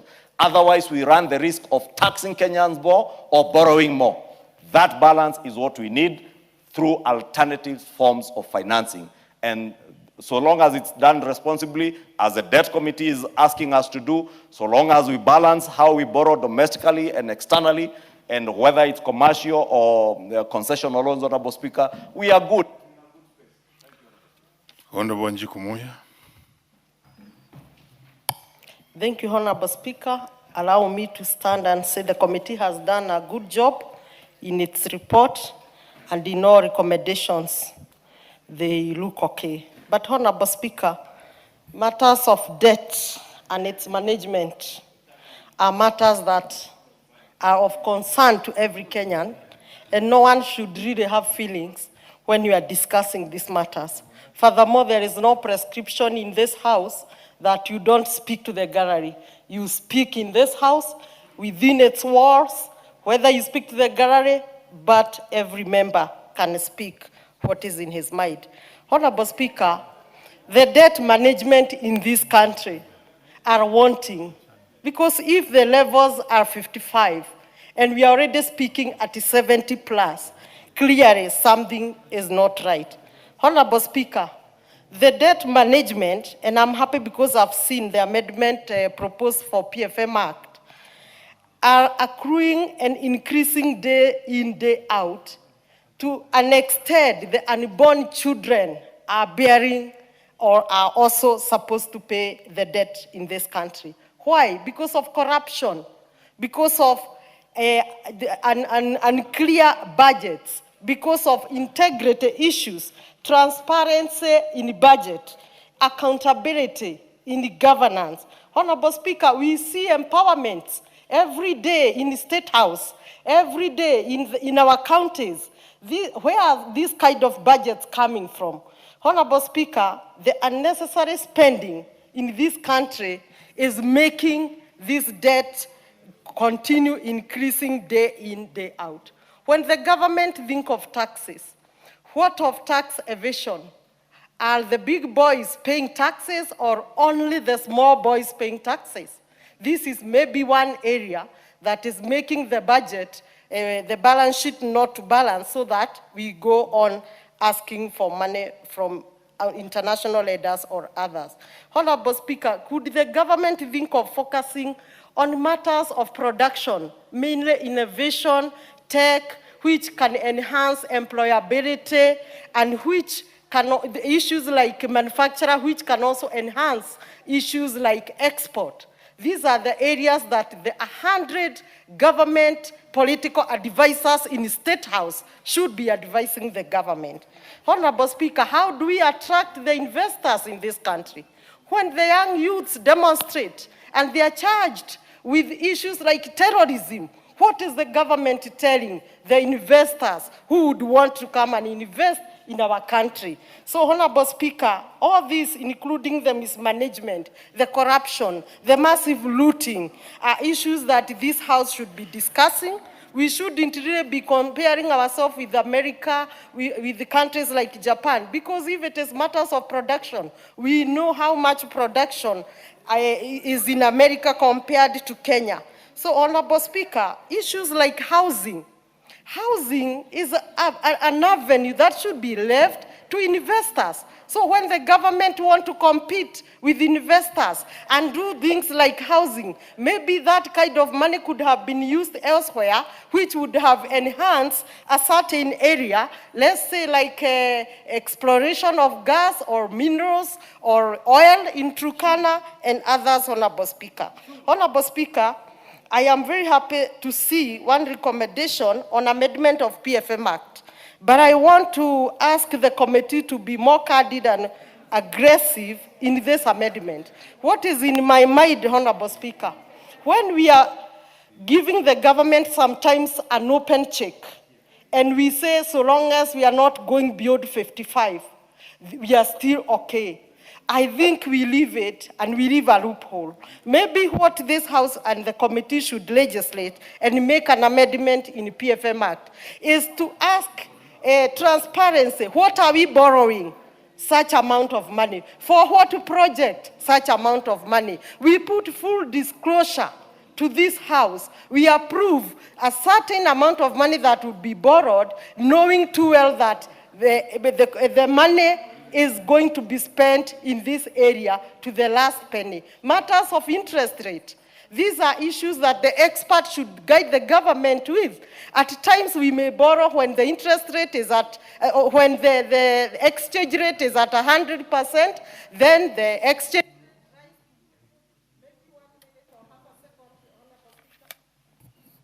Half a second, please. Half a minute. Which cannot work, so 1 minute. Thank you. Thank you, Honorable Speaker. Honorable Speaker, we have seen at time the exchange rate skyrocket. Maybe we borrowed at 100, at an exchange rate of even 80. And when we are paying back, we are paying at an exchange rate of 130. These are matters where the experts who advise the government or treasury should be discussing when they are borrowing, so that they agree that could even the exchange rate increase, we could pay not beyond this kind of exchange rate. With that, Honorable Speaker, I thank you. I speak of corruption, massive looting, this unnecessary empowerment, and I ask the government to focus on production. Very well.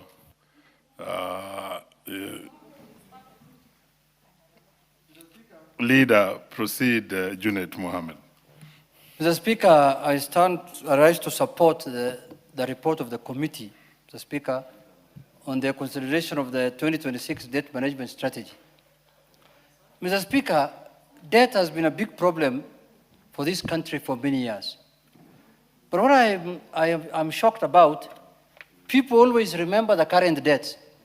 They don't remember where these debts have come from and how they have started. I was just listening to the former chairman of the budget committee shouting hoarse here that the debt is not sustainable. I don't know what. Much of these debts were incurred when he was the chairman of the budget committee. And he's the one who approved them in this house, Mr. Speaker. Mr. Speaker, I was listening on my way to Parliament that he's saying that he was complaining initially. First, you don't come with the lecture hall notes to Parliament. When you are studying somewhere, doing masters in some economic class, don't come with your notes to the House, Mr. Speaker. You come with your brain. Here, Mr. Speaker. You can't carry. Standing orders prohibits people from reading from notes, Mr. Speaker. You go and meet your lecturer, and then he gives you some small notes like ile Mwakenya, old Mwakenya style. Then you come and use them here in the House, Mr. Speaker. Mr. Speaker, you come here with your brain because this is a house of people who should reason with their brain. Mr. Speaker, the other day he was telling us that the stockbroker, the other day he was telling us that Kenya pipeline will not be bought. I am hearing now it has been oversubscribed, Mr. Speaker. He was saying that the Safaricom shares were overpriced. Now today again he's saying they are underpriced. Which one is which, Mr. Speaker? That kind of confusion is not good for the economy of this country, Mr. Speaker. That kind of confusion is not good for the country, Mr. Speaker. Mr. Speaker, when you are a toddler in economic matters, stick to your lane, Mr. Speaker. Stick to your lane. Don't become an intellectual and economic powerhouse after you have been sacked as a budget committee chair, Mr. Speaker. You stick to your lane. If you're a man who's handling a CDF committee money, just stick to that lane, Mr. Speaker. Other things are bigger than you. Mr. Speaker, I am not trying to defend this regime. But when this government came into power, Mr. Speaker, the economy was in a very bad situation. Inflation was very high. We were almost at the brink of debt, distress, or even defaulting, Mr. Speaker. You know, inflation was almost double digit. We didn't have even enough fuel to fuel our cars in this country, Mr. Speaker. Today, inflation is at the lowest rate. The economy is growing over 5%, Mr. Speaker, heading to 5%. So, Mr. Speaker, let us not lie to Kenyans when you don't want to say the truth. If the truth does not suit your political agenda, then don't lie to Kenyans, Mr. Speaker. Mr. Speaker, I want to say this. I am in a region I represent a constituency which has seen tarmac just the other day. This country has been borrowing for the last 60 years to develop certain regions of this country. And we are paying those debts as Kenyans, all of us, Mr. Speaker. We are paying taxes to service those debts. You know, hii ni mwaka ya kuongea ukweli. This is the year of the truth. The year of the Lord, 2026. Mr. Speaker, this country has been borrowing the last 60 years to develop tarmac roads, to give water, to give health care to just certain regions of this country, Mr. Speaker. This is the time to get equitable distribution of resources so that every Kenyan can feel he's a Kenyan, Mr. Speaker. If you go, in fact, we have been demanding as ODM for the last 5 years to have an audit, the debt to be audited, or an audit of the debt, Mr. Speaker. Because we knew that this debt has not been used equitably. You have been told this country has borrowed last 10 years 1 trillion. I don't see anything in my constituency. I don't see a road. I don't see this is now when I'm seeing roads.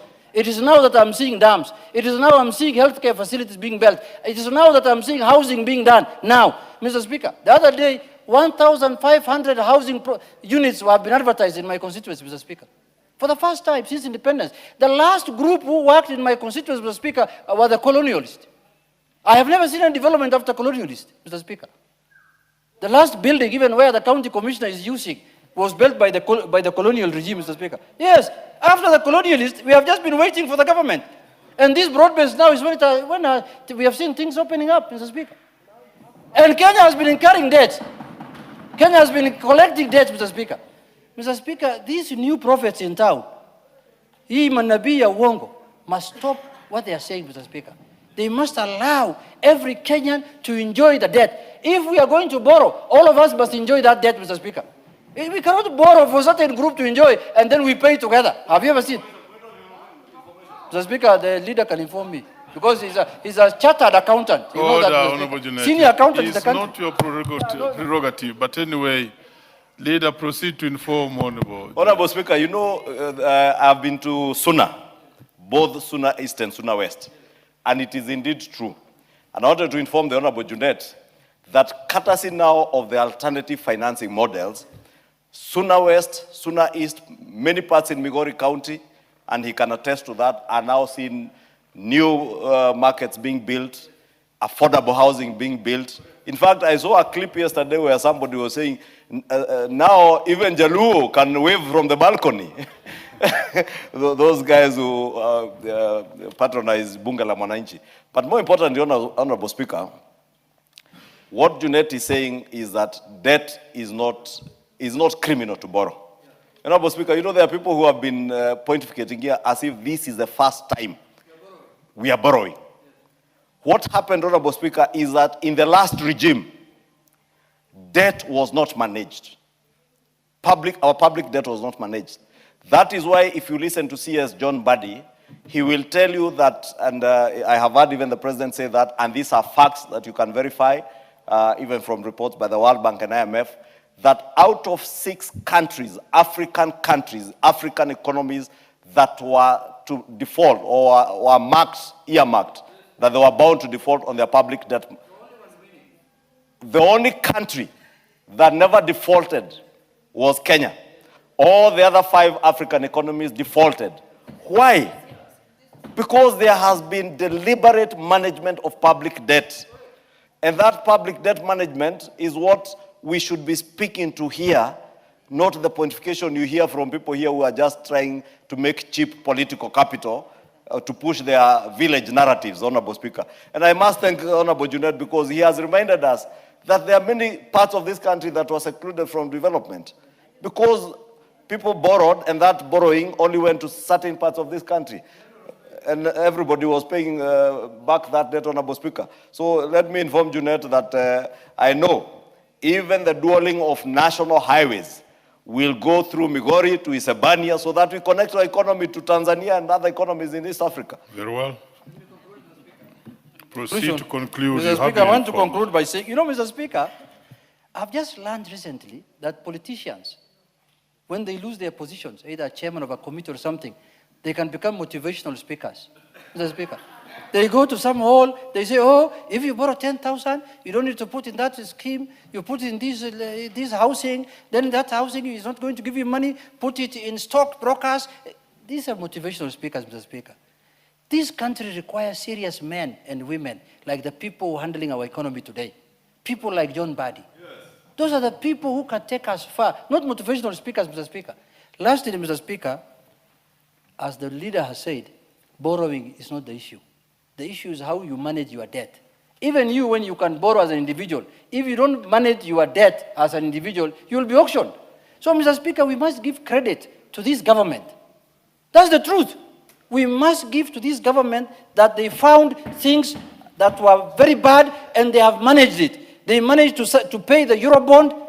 They managed to pay all the Chinese debts that were due. And today, Mr. Speaker, this country is not under debt. Honorable Junet, you have done very well. Add him 1 minute, he's a leader. Add him 1 minute, he's a leader. Just 1 minute. You have a microphone. Leader, you have a microphone there. Mr. Speaker, I want to conclude by saying that you remember when, after the general election, there was Eurobond to be paid.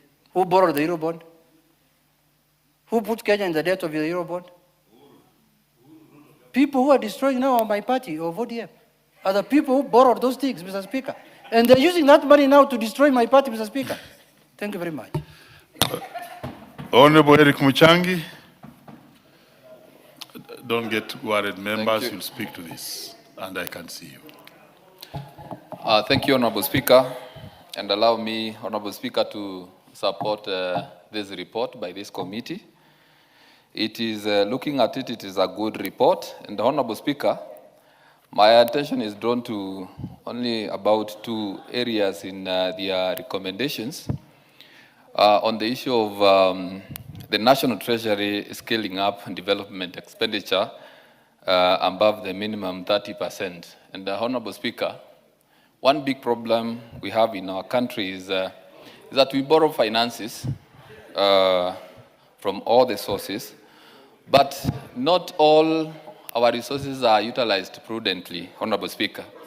And the same Public Finance Management Act requires that not above 35% of our resources are spent towards wages and salaries. And Honorable Speaker, looking into the budgets by our counties, which are the units that where we have our public resources utilized and spent, most of our counties have wage bills above 50%. So that tells we borrow our resources, and much of it is spent to pay wages and salaries. And I am not sure, Honorable Speaker, how sustainable this is, because we borrow as a country in the hope that most of our resources will be used to develop our country, but much of it is not utilized in the best way. Then, Honorable Speaker, at the center of this debt management strategy should be the fight against corruption, or rather, whatever means we should apply to have our institutions account for the resources is what we must apply. Because, Honorable Speaker, it cannot be said that this country doesn't have resources. We have a lot of resources at our disposal. Some of it borrowed, some of it generated from our own country, but, Honorable Speaker, a lot of it is wasted through unnecessary spending, renovations, and acquisitions that are not a priority for this country. So, Honorable Speaker, even as we look into how to manage our debt as a country, we must pay a lot of attention, very keen attention, to how we manage corruption in this country, because it is a serious impediment to our growth as a country. So, Honorable Speaker, I support. We have the Honorable Tindi Mwale. He's been here for some time. Thank you, Mr. Speaker. Mr. Speaker, I rise to support the committee's report on management of on debt management strategy 2026. Mr. Speaker, from experience that we gained from the Public Accounts Committee, we have always seen the Auditor General questioning why we have interest rates on undrawn loans. And Mr. Speaker, the issue is that sometimes, or in most cases, when you are doing budgeting, we have two components, the GOK component and the donor-funded component. You will find that many of the government state departments, especially National Treasury, will go ahead and commit on loans, but it will not use the loans as per the time factor. And therefore, Mr. Speaker, I want to support the committee that we need to amend the PFM Act 2012-2015 so that whenever we engage any donor to give us a loan or a debt, we are able to use the debt accordingly. We are able also to negotiate in a way that the government is able to pull more on its side than the side of the donor. Also, Mr. Speaker, you'll find many of the debts that we have with the last regime, and I want to support the minority leader, used to borrow even commercial debt to pay government employees, Mr. Speaker. And I want to thank the committee led by Honorable Shurie that we need to manage the borrowing of debt so that if we borrow, we should specifically and seriously borrow for development, not to pay recurrent income expenditure, Mr. Speaker. And therefore, I rise to support the report, Mr. Speaker. Thank you. The Honorable Wamuchomba, followed by Honorable Mukunji. Thank you, Mr. Speaker. Allow me to put my words into the consideration of this debt management strategy debate. Mr. Speaker, I was honored to serve in the Committee of Transport and Communication in the previous Parliament. And I sat in a chair and listened to several members of Parliament who came to the committee to plead with the minister during budget allocations so that their constituencies can be considered for tarmacking. Mr. Speaker, allow me to mention one of my colleagues who may not be in the House now, but I want to use his constituency as an example of how serious and dangerous it can be when a country takes a debt but is not able to manage. And before I speak about that constituency, Mr. Speaker, allow me to laud the current President of the Republic of Kenya, His Excellency William Samoei Ruto. It is not very common for me to say what I'm going to say. We doubted him, we didn't believe in him. When he spoke about managing debts, we thought it was just a narrative. When he promised that he's going to make sure that we access fertilizer, we thought it was just another story. Today, Mr. Speaker, I come from an agricultural constituency. Fertilizer was 7,500 shillings per bag. Today, we are spending 2,500 shillings for the same bag, even with the inflation consideration. Even if you don't like anybody or somebody, even if you have bad feelings about somebody, when something good has been done, it is good for us leaders to speak the truth. Mr. Speaker, that does not happen just because of a miracle. It happened because somebody managed our situation. He came in when we were struggling to pay our debts. He managed the financial crisis that were therein, and he was able to stabilize the basic commodities that can enable star production in our villages. Mr. Speaker, back to what I said about my previous role as a vice chair of the Committee of Transport.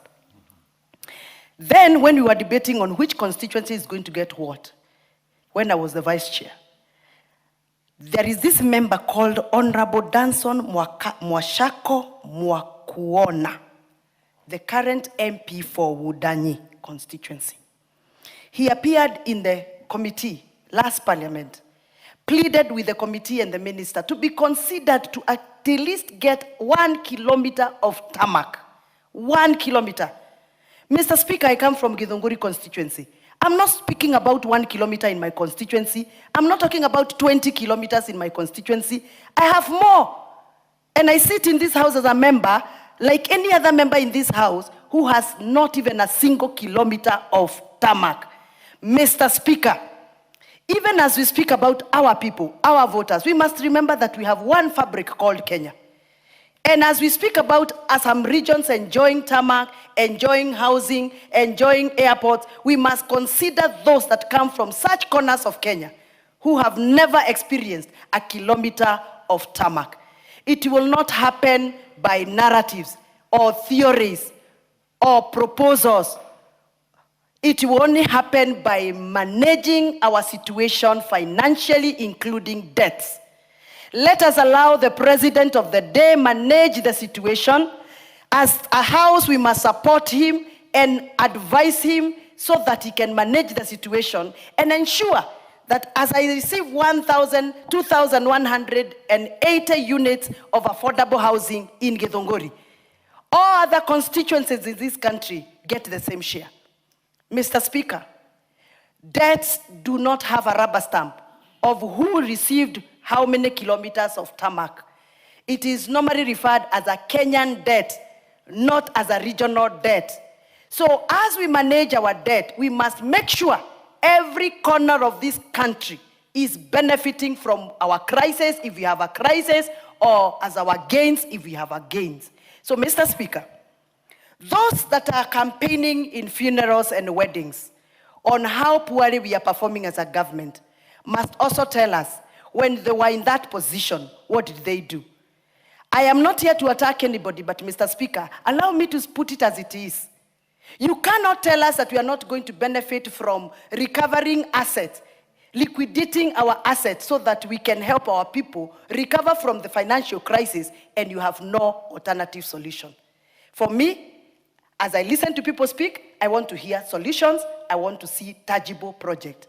Mr. Speaker, allow us to debate this matter, advise the president, advise the executive on many avenues and ways of managing our debt crisis without putting the blame on a few of the... Honorable Mkunji. Thank you, Honorable Speaker. And Honorable Speaker, I also want to put in my word on the report of the medium-term debt management strategy. Honorable Speaker, I first want to start clearly by differing with the majority leader, even if he has left. Honorable Speaker, when the majority leader misleads the nation by saying that Honorable Mkunji, securitization Honorable is not Order. Speak to this. You have a chance. Enjoy. Don't speak to leader. Speak to this debate. Proceed. Honorable Speaker. Thank you. I just want to say that securitization is borrowing. And Honorable Speaker, it is only that you are borrowing against revenue that is supposed to have been received by the future generation of this nation. Honorable Speaker, I want this House to take the issue of debt seriously. Because we are here, Honorable Speaker, today, but in another 5 years, we have a generation that is growing. We have Gen Zs that need to get jobs. And sustainability of our borrowing, Honorable Speaker, is something that is supposed to be discussed. Honorable Speaker, the fuel levy, the housing levy, our dividends, these are things that Kenyans receive every year. And those are resources that are received and that are supposed to be utilized, knowing that in the future of the nation, yes, we might need all the roads made, but we must not strangle the future of our nation by borrowing everything and making it difficult for this nation to run in future. Because, Honorable Speaker, we are talking about resources here. The biggest question, Honorable Speaker, is the issue of how the monies that have been received, either through debt, through revenue, are used in this country. That is the biggest question. And, Honorable Speaker, we can talk here and forget that every day there is always a query from the Auditor General. There is always a newspaper article on lost funds. There is always a ballooned renovation, maybe of State House. Honorable Speaker, there is a ballooned construction of a certain stadium. And these are things, Honorable Speaker, that are eating our taxes and are making us borrow even more. And, Honorable Speaker, preparing to read our budget this year of 4.6 trillion, with our collection previously having been around 2.6 trillion, it tells you that we are actually getting money from debt to actually fit the fiscal deficit. And it's good to say that this House has actually signed off the management of debts of this country to some expert analysis without those analyses being brought here for approval. I feel, as the committee has recommended, Honorable Speaker, as the committee has recommended, all securitization. Let me hear a point of order from Honorable Muchomba. Mr. Speaker, is it in order for the member for Runyenjes to, for Honorable Mukonji, to refer to some agencies or some private companies that have been signed off to manage our debts without tabling documents to that effect. Oh, therefore, He's out of order. Honorable Mkunji, I also heard you. You need to substantiate. Honorable Speaker, first, I'm not the member of Runyenjes. So I will not answer Honorable Mushomba. I will just continue with my contribution. Order, Honorable Mkunji. Relax. This is a house of debate, and I'll give you more time. Just asking you to substantiate what you did say about this house signing off to agencies. Substantiate that. Honorable Speaker, I will just substantiate by explaining the law that we passed in this house. We passed a law and said that, Honorable Speaker, we are going to anchor our debts to the GDP. Honorable Speaker, experts must analyze and know very well that the GDP of our nation, without even the scrutiny of this house, is this much. And then after that, we are able to borrow more. And those are experts, Honorable Mushomba, that are supposed to do that. And that is how we have gotten to serious levels of borrowing, Honorable Speaker, in a way that we are not able to actually know how much debt this country has at any single time. Honorable Mkunji, you don't have the capacity to do that, and I can see, I'm a teacher of economics, and I can see you have completely swayed to the ratio of debt, the debt ratio to GDP, which does not relate to the question that you actually raised and you have been asked.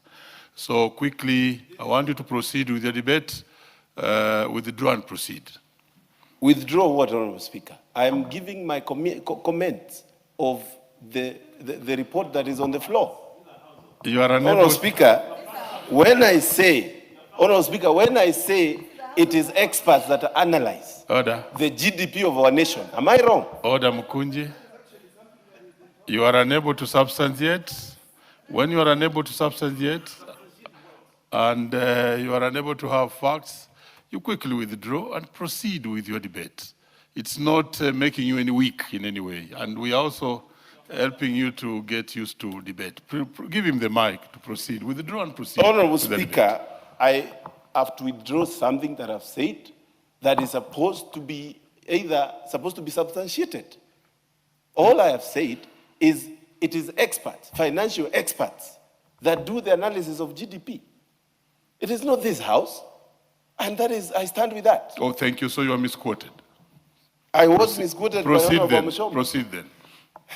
Honorable Speaker, I just want to say that... yes. Yes, Honorable Muchomba.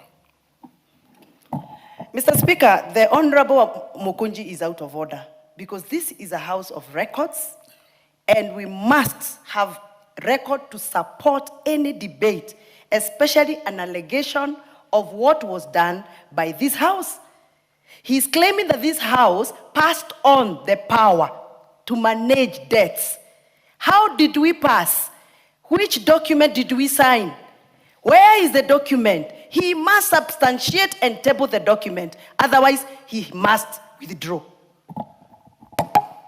Honorable Mukunji, Speaker, that's what the house is. It's a house of records.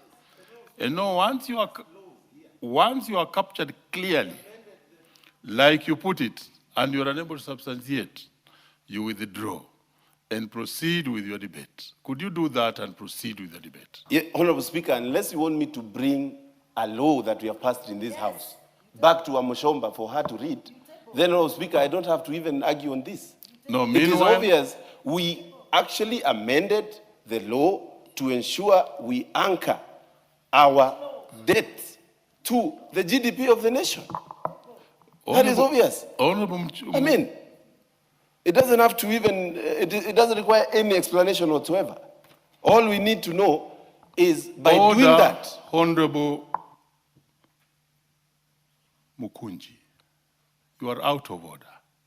And it's not your business to argue with me when I'm your speaker on matters of record of the House and such undertakings.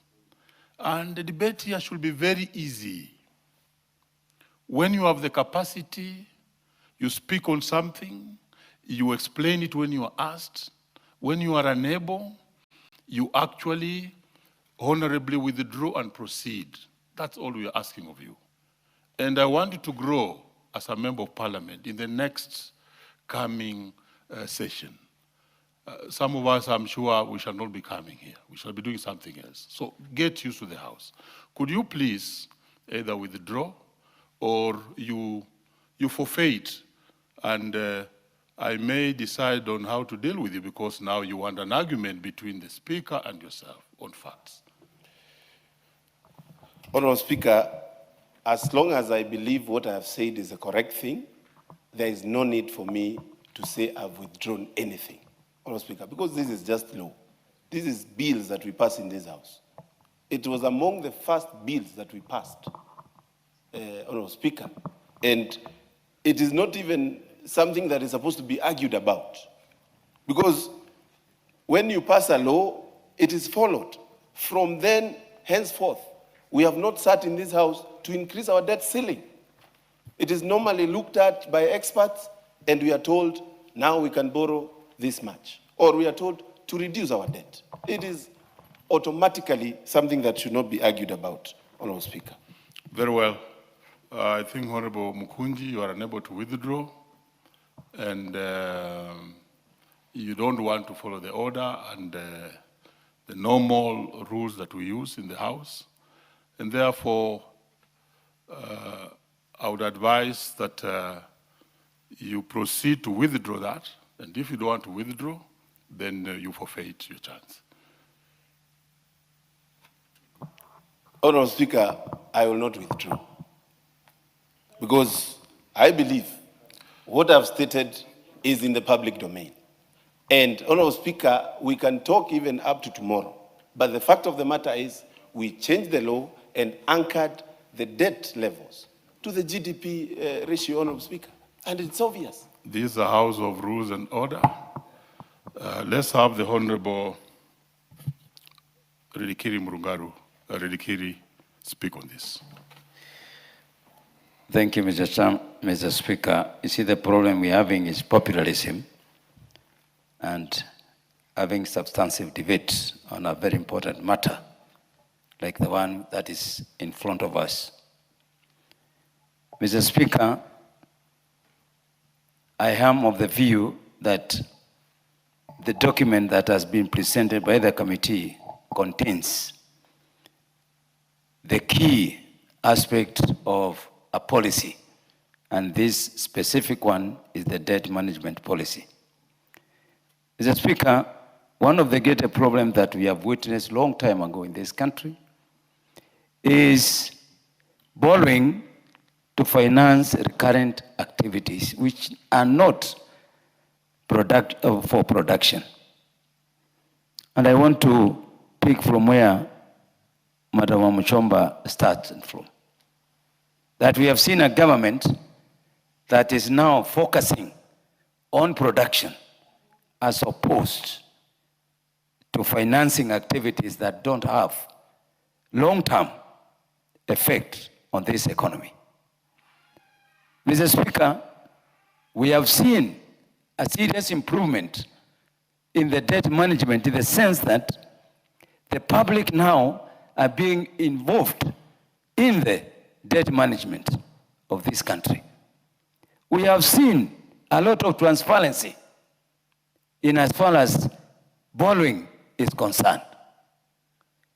Mr. Speaker, we have seen a reduction of external borrowing and an increase in domestic borrowing, which to me is very key, because we still have, instead of paying our debt in dollars, we are now seeing the money being borrowed domestically, and it becomes cheaper.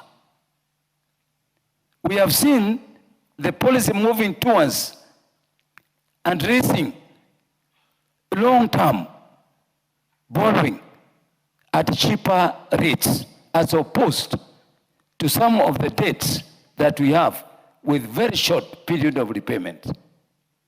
So when we sit here as a parliament, we sit here so that we can say what a proper debt management policy is, not to try and bring politicking so that we can be seen out there by our constituents that we are speaking in parliament.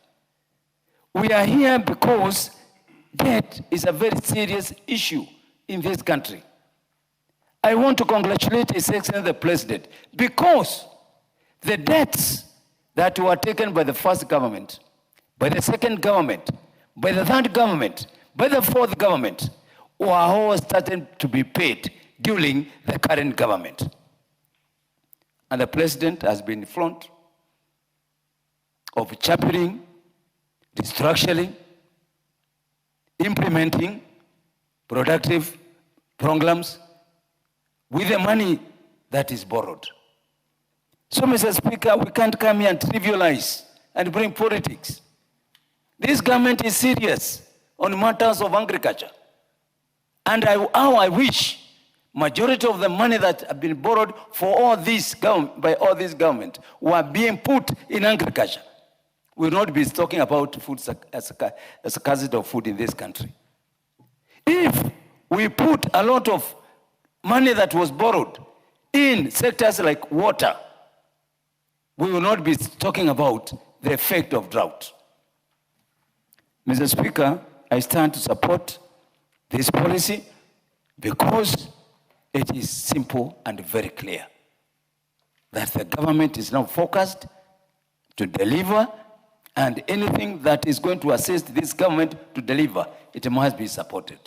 So I support this policy because it's addressing the cost, the length of maturity, the cheapness of the loans, etc., etc. I thank you. Very well, honorable members. I think the time for this particular debate is already exhausted. I want to call upon the mover to reply. Thank you, Honorable Speaker, and I would like to take this opportunity to reply on behalf of the Chairman, Abdi Sharia, and his committee. Honorable Speaker, let me reply. I can see the member for Magarini would like a bite from my time. But I think the standing orders are such that if I start speaking, then I cannot. He should have talked to me earlier, so that. But I have already started the debate on this. So I want to say this. One, I want to support this report and reply, Honorable Speaker. And so this is a quite elaborate report, and I want to thank the committee and everybody else that has contributed, Honorable Speaker.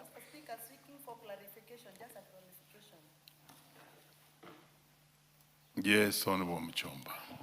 Mr. Speaker, I just wanted to ask whether it is in order or you can guide whether he can donate a minute to the honorable member who's been waiting. Indeed, he should have had that chance, but somewhat he was not informed, so he went ahead to proceed. The stage where he is, let him now proceed. Okay, thank you, Mr. Speaker. Would have loved to do that, but you see, I'm also teller to rules. But I want to thank the committee. Good job done, Honorable Speaker. I think the recommendations that are done here are weighty and good recommendations, Honorable Speaker, that the 9 recommendations that have been made by the committee on how to manage debt, Honorable Speaker, are things that are significant, and when followed, Honorable Speaker, will put debt on the right trajectory. Honorable Speaker, I also want to reiterate, this is the first time I'm seeing debt being managed in this country. We have been here many years and debt has been taken. Money has been borrowed. But just like the analogy that was used by Honorable Wamushomba about the member for Wundanyi, that he said that he would like at least to have 1 kilometer of road. I want to report to you, my relatives actually come from that side, and I can tell you there is now more than 1 kilometer of tarmac in Wundanyi constituency, Honorable Speaker. And that is what is about debt management. Debt management, Honorable Speaker, is about using the debt to develop the country in all places. For me, that is what managing debt is about. It is not about the things that we hear from people here who bring their professors' lecture notes to this assembly, pseudo-economists who come here and lecture us the same things they have been saying from 2022 to to now are the same things that they say here, they say in radio stations, they say in lecture rooms, they say in tea parties, they say in birthday parties, they say in weddings, Honorable Speaker. The same speech, Honorable Speaker, if you check the Hansard, it is just the same thoughts, same ideas, same everything. I am afraid that probably somebody went and crammed lecture notes and comes to this parliament, regurgitates them, goes to the next place, says the same thing. Honorable Speaker, we had the issue of the IPO for the pipeline, Honorable Speaker. Somehow, whatever they used to predict here has not happened. Actually, it has been oversubscribed heavily, Honorable Speaker. And I am afraid even when the Safaricom e-share comes to this speaker, this House, Honorable Speaker, without anticipating debate, Honorable Speaker, probably it will also go the same way. They say, you know, it is cheaper. Then they change, say, you know, it has been undervalued. They say, you know, it is very expensive, Honorable Speaker. We want to tell these guys that are bitter of because they have lost a position in this parliament. There is time, take time to grow. If you graduated with a master's degree yesterday, it doesn't mean you actually have the experience to be able to give lectures and to talk to people about economics. Honorable Speaker, you're still a neophyte in economics. Take time, study, read, talk to people who have been in the practice to understand, Honorable Speaker, instead of coming here to expose your ignorance on matters economics, Honorable Speaker. But Honorable Speaker, I want to say a few things. Where I come from, my constituency, I have seen securitization work for us. I have seen roads that would otherwise not have been completed. I remember Honorable Uhuru Kenyatta, the former president, came here and sang for us a song called Safari ya Bamba ni Machero, and promised us that that road would be completed, built and completed in the 12th Parliament. They came, started the road, and that road never took off until he finished his term. But I want to tell him now from this podium that William Ruto, with his securitization money, has completed the road, Honorable Speaker, through my constituency. It is now completed, and it is going to Ganze, and we will not sing about Safari ya Bamba ni Machero, we will talk about Safari ya Bamba ni Rero. Just because some guy with some mind said, why don't we try this to raise funds to move the country forward, Honorable Speaker? And for me, that is debt management. That is good debt management when you use the funds that you have borrowed properly, Honorable Speaker. I have the road from Gede to Kakuyuni, Honorable Speaker, is now, Honorable Speaker, on the verge of being completed, Honorable Speaker. Many other roads in this country, areas. I went to the Honorable Millie Odhiambo's constituency, Honorable Speaker, in Rusinga, and I saw roads. Order. Honorable Speaker. Order. What's your point of order, Honorable? Thank you, Mr. Speaker. I have a lot of respect for my uncle, but the road Who is your uncle, Honorable? You know we don't have uncles in the house. Thank you, Mr. Speaker. Anyway, I have a lot of respect for the Deputy Majority, Honorable Owen Bayer. Very well. Who happens back at home to be my uncle. Okay. Mr. Speaker, the road which His Excellency, the former president, spoke about was from Mariakani to Bamba, of which it was done during his time. The one the majority, the deputy majority is talking about is the one from Kilifi to Bamba. So I don't think it's in order to tell this House that His Excellency, the former president, never completed what he told this House or what he told the nation. Thank you. Very well, I think you are informing him, but let's hear what he has to say about it. Honorable Speaker, I want to be on record in this House to state the fact that the Honorable Uhuru Kenyatta never built the road from Kilifi to Bamba, to Ganze. He built the road from Mariakani to Bamba. The song about Safari ya Bamba ni Machero is the one that starts from Kilifi to Bamba. And that is a fact, and it cannot be disputed. And Uhuru Kenyatta never built that road. It has been built now. And I'm not in dispute to what he's talking about. I'm not disputing to what he's talking about. I am stating facts. And I would like to request the member for Magarini to actually listen to me so that, I can bless him. He has said that I'm his uncle. Proceed with your reply. You may have a cup of tea Bless to him. see exactly which road it was. Proceed. Yes. So, Honorable Speaker, in reply, I would like to say that, and some of the recommendations that have come from this House actually are very good. One of the things that we must do is to see that we manage debt. We manage debt. And debt management with this committee, in the 12th Parliament, we never used to have this committee. Now we have a committee that looks at debt. We have a debt management strategy that comes in before the budget. And I think that is a beautiful, important thing that puts checks and balances into how debt is accrued, how debt is borrowed and used, Honorable Speaker. And I think, and the guidelines that are given by this committee are important, Honorable Speaker, as we move towards the budget. Before, Honorable Speaker, we never used to have this committee. Anybody would determine, or State House would determine how much money to be borrowed and how much is not borrowed. Now we have a committee that puts the ceiling every time before the budget. And I think that is one of the key aspects when it comes to debt management. And therefore, I think we're on the right trajectory, Honorable Speaker, in our debt management, debt reduction, and eventually, Honorable Speaker, making good use of funds. But interestingly, Honorable Speaker, we have now alternative ways of raising funds without incurring debt, the securitization that we have.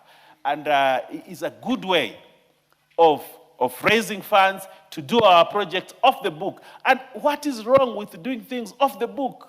What is wrong with it? I've had somebody say, off the book. Yes, we are getting money, we are doing our roads, and off the book, not straining the budget, Honorable Speaker, and we're moving forward as a country. I think, Honorable Speaker, the money that has been used to do development projects in this country is probably more than the 30% that we have in the development budget.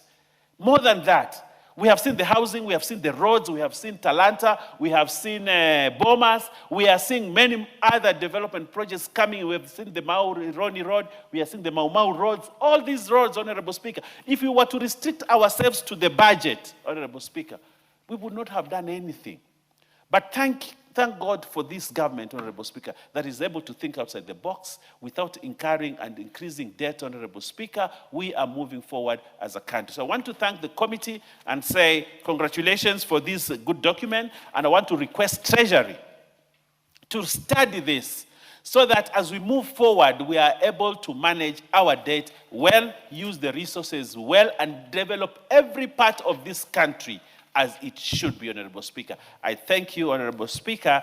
And in conclusion, Honorable Speaker, pursuant to the provisions of Standing Order 53.3, I request that the putting of the question be deferred to another date, Honorable Speaker. And I thank you, Honorable Speaker. You beg to proceed to reply. You haven't. And I reply. Thank you. And as you have really requested, we shall defer putting of the question to the next session. Next order. Order number 13, motion, examination of the report of the Auditor General on financial statements for the national government, resumption of debate.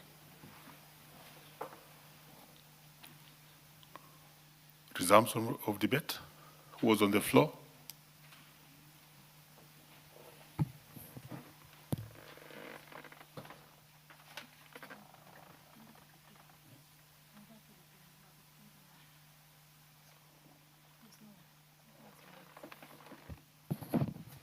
Very well.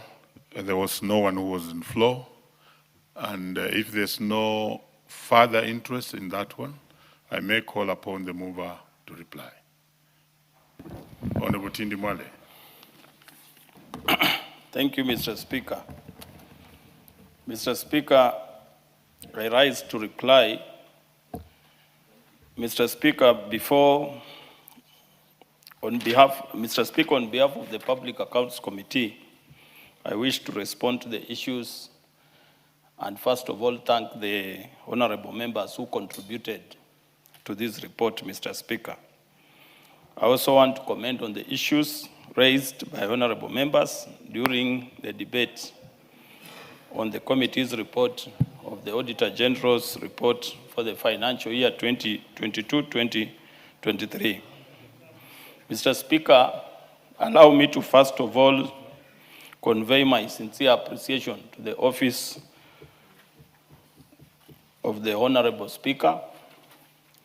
Mr. Speaker, I also want to convey special appreciation to the office of the clerk. And also, Honorable Speaker, I want to convey a special appreciation to the honorable members for the robust debate and insightful contribution made by honorable members in this important report. Mr. Speaker, the committee, the Public Accounts Committee, highlighted certain recommendations. And I'm very glad that also members of this House have raised the same.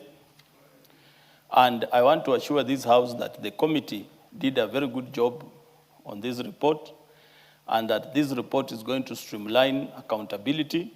It is going to streamline use of public funds, Mr. Speaker.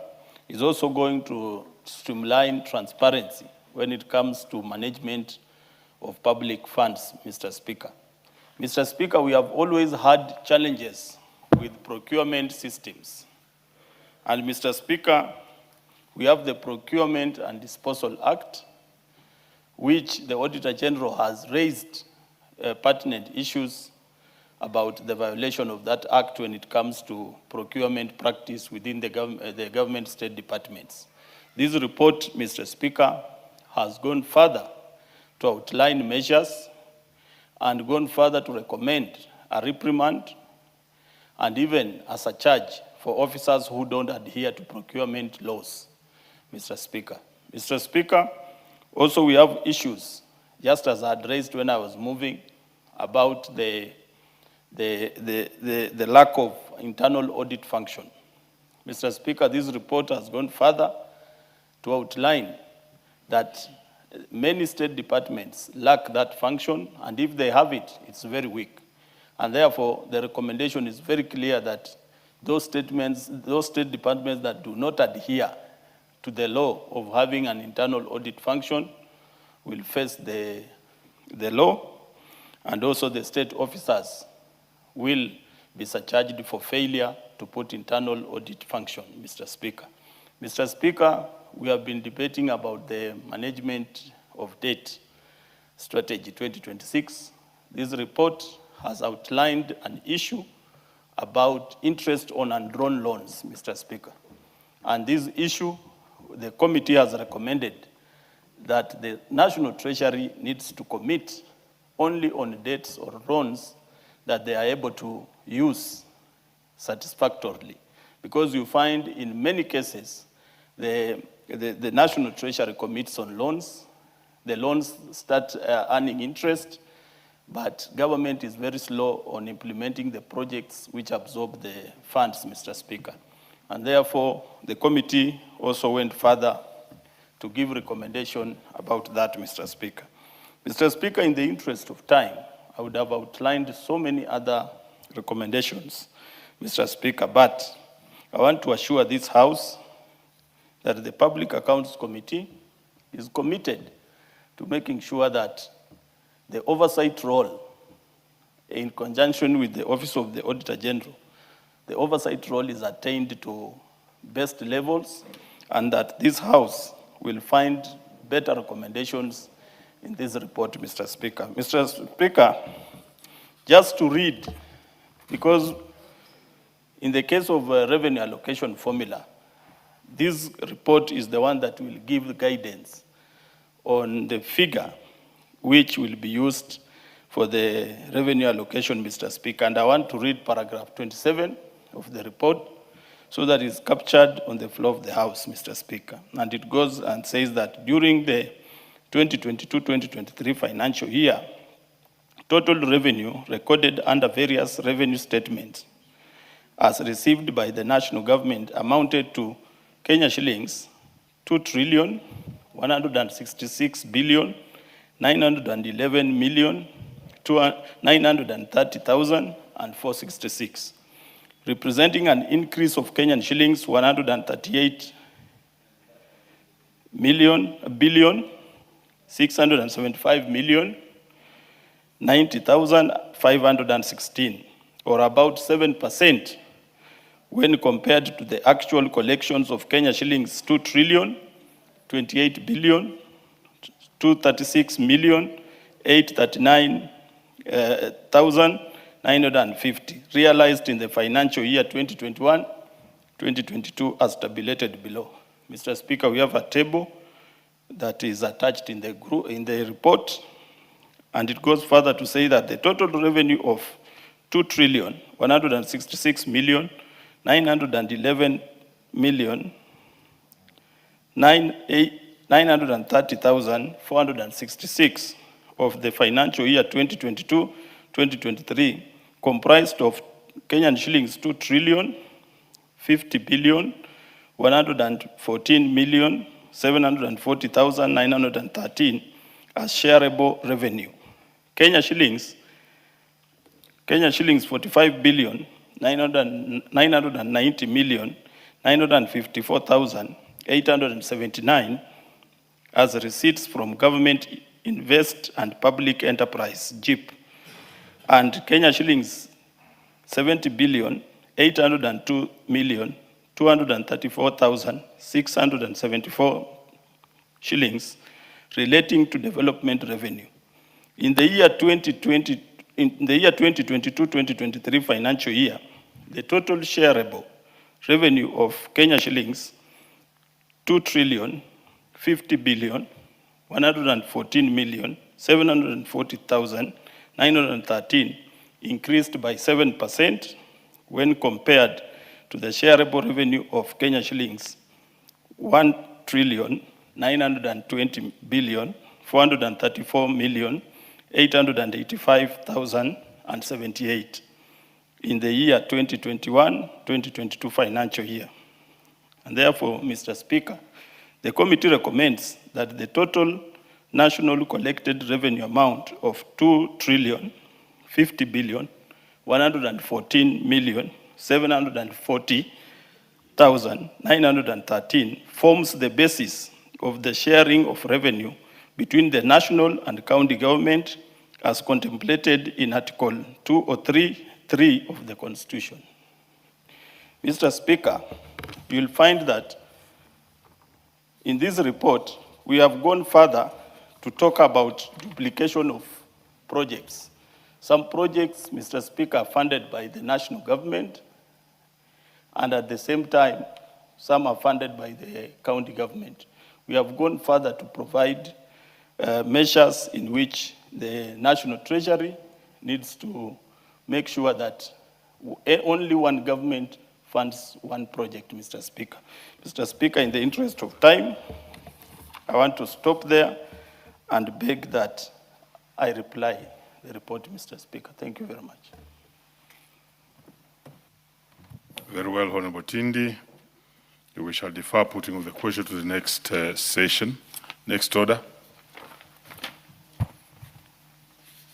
Order number 14, motion, report on the audited accounts for the Judiciary Mortgage Scheme Fund for the financial year 2011-2012 to 2021-2022. Very well. The chairperson of the Special Funds Accounts Committee, I think had sought permission. Leader, are you aware of that? Yes. So I think we defer this to the next session. Next order. Order number 15, motion, consideration of sessional paper number 6 of 2024 on the National Aviation Policy. Equally, the chair of the Departmental Committee on Transport is away on permission. Next order, and I think on the next order, it's also concerning the Special Funds Chair, who is not in the House. So the next order. Order number 16, motion, report on the audited accounts for the Commodities Fund for the financial years 2018-2019 to 2021-2022. I've already spoken to that. Next order.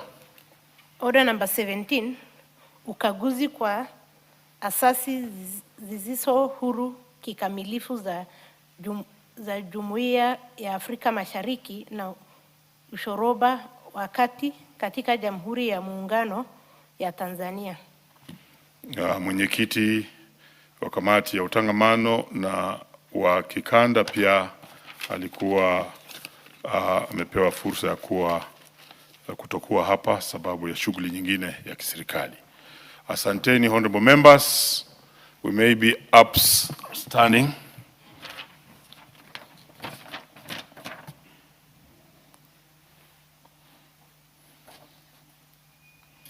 Honorable members, and the time being 6:53 p.m., this House stands adjourned until Tuesday, 3rd March 2026 at 2:30 p.m.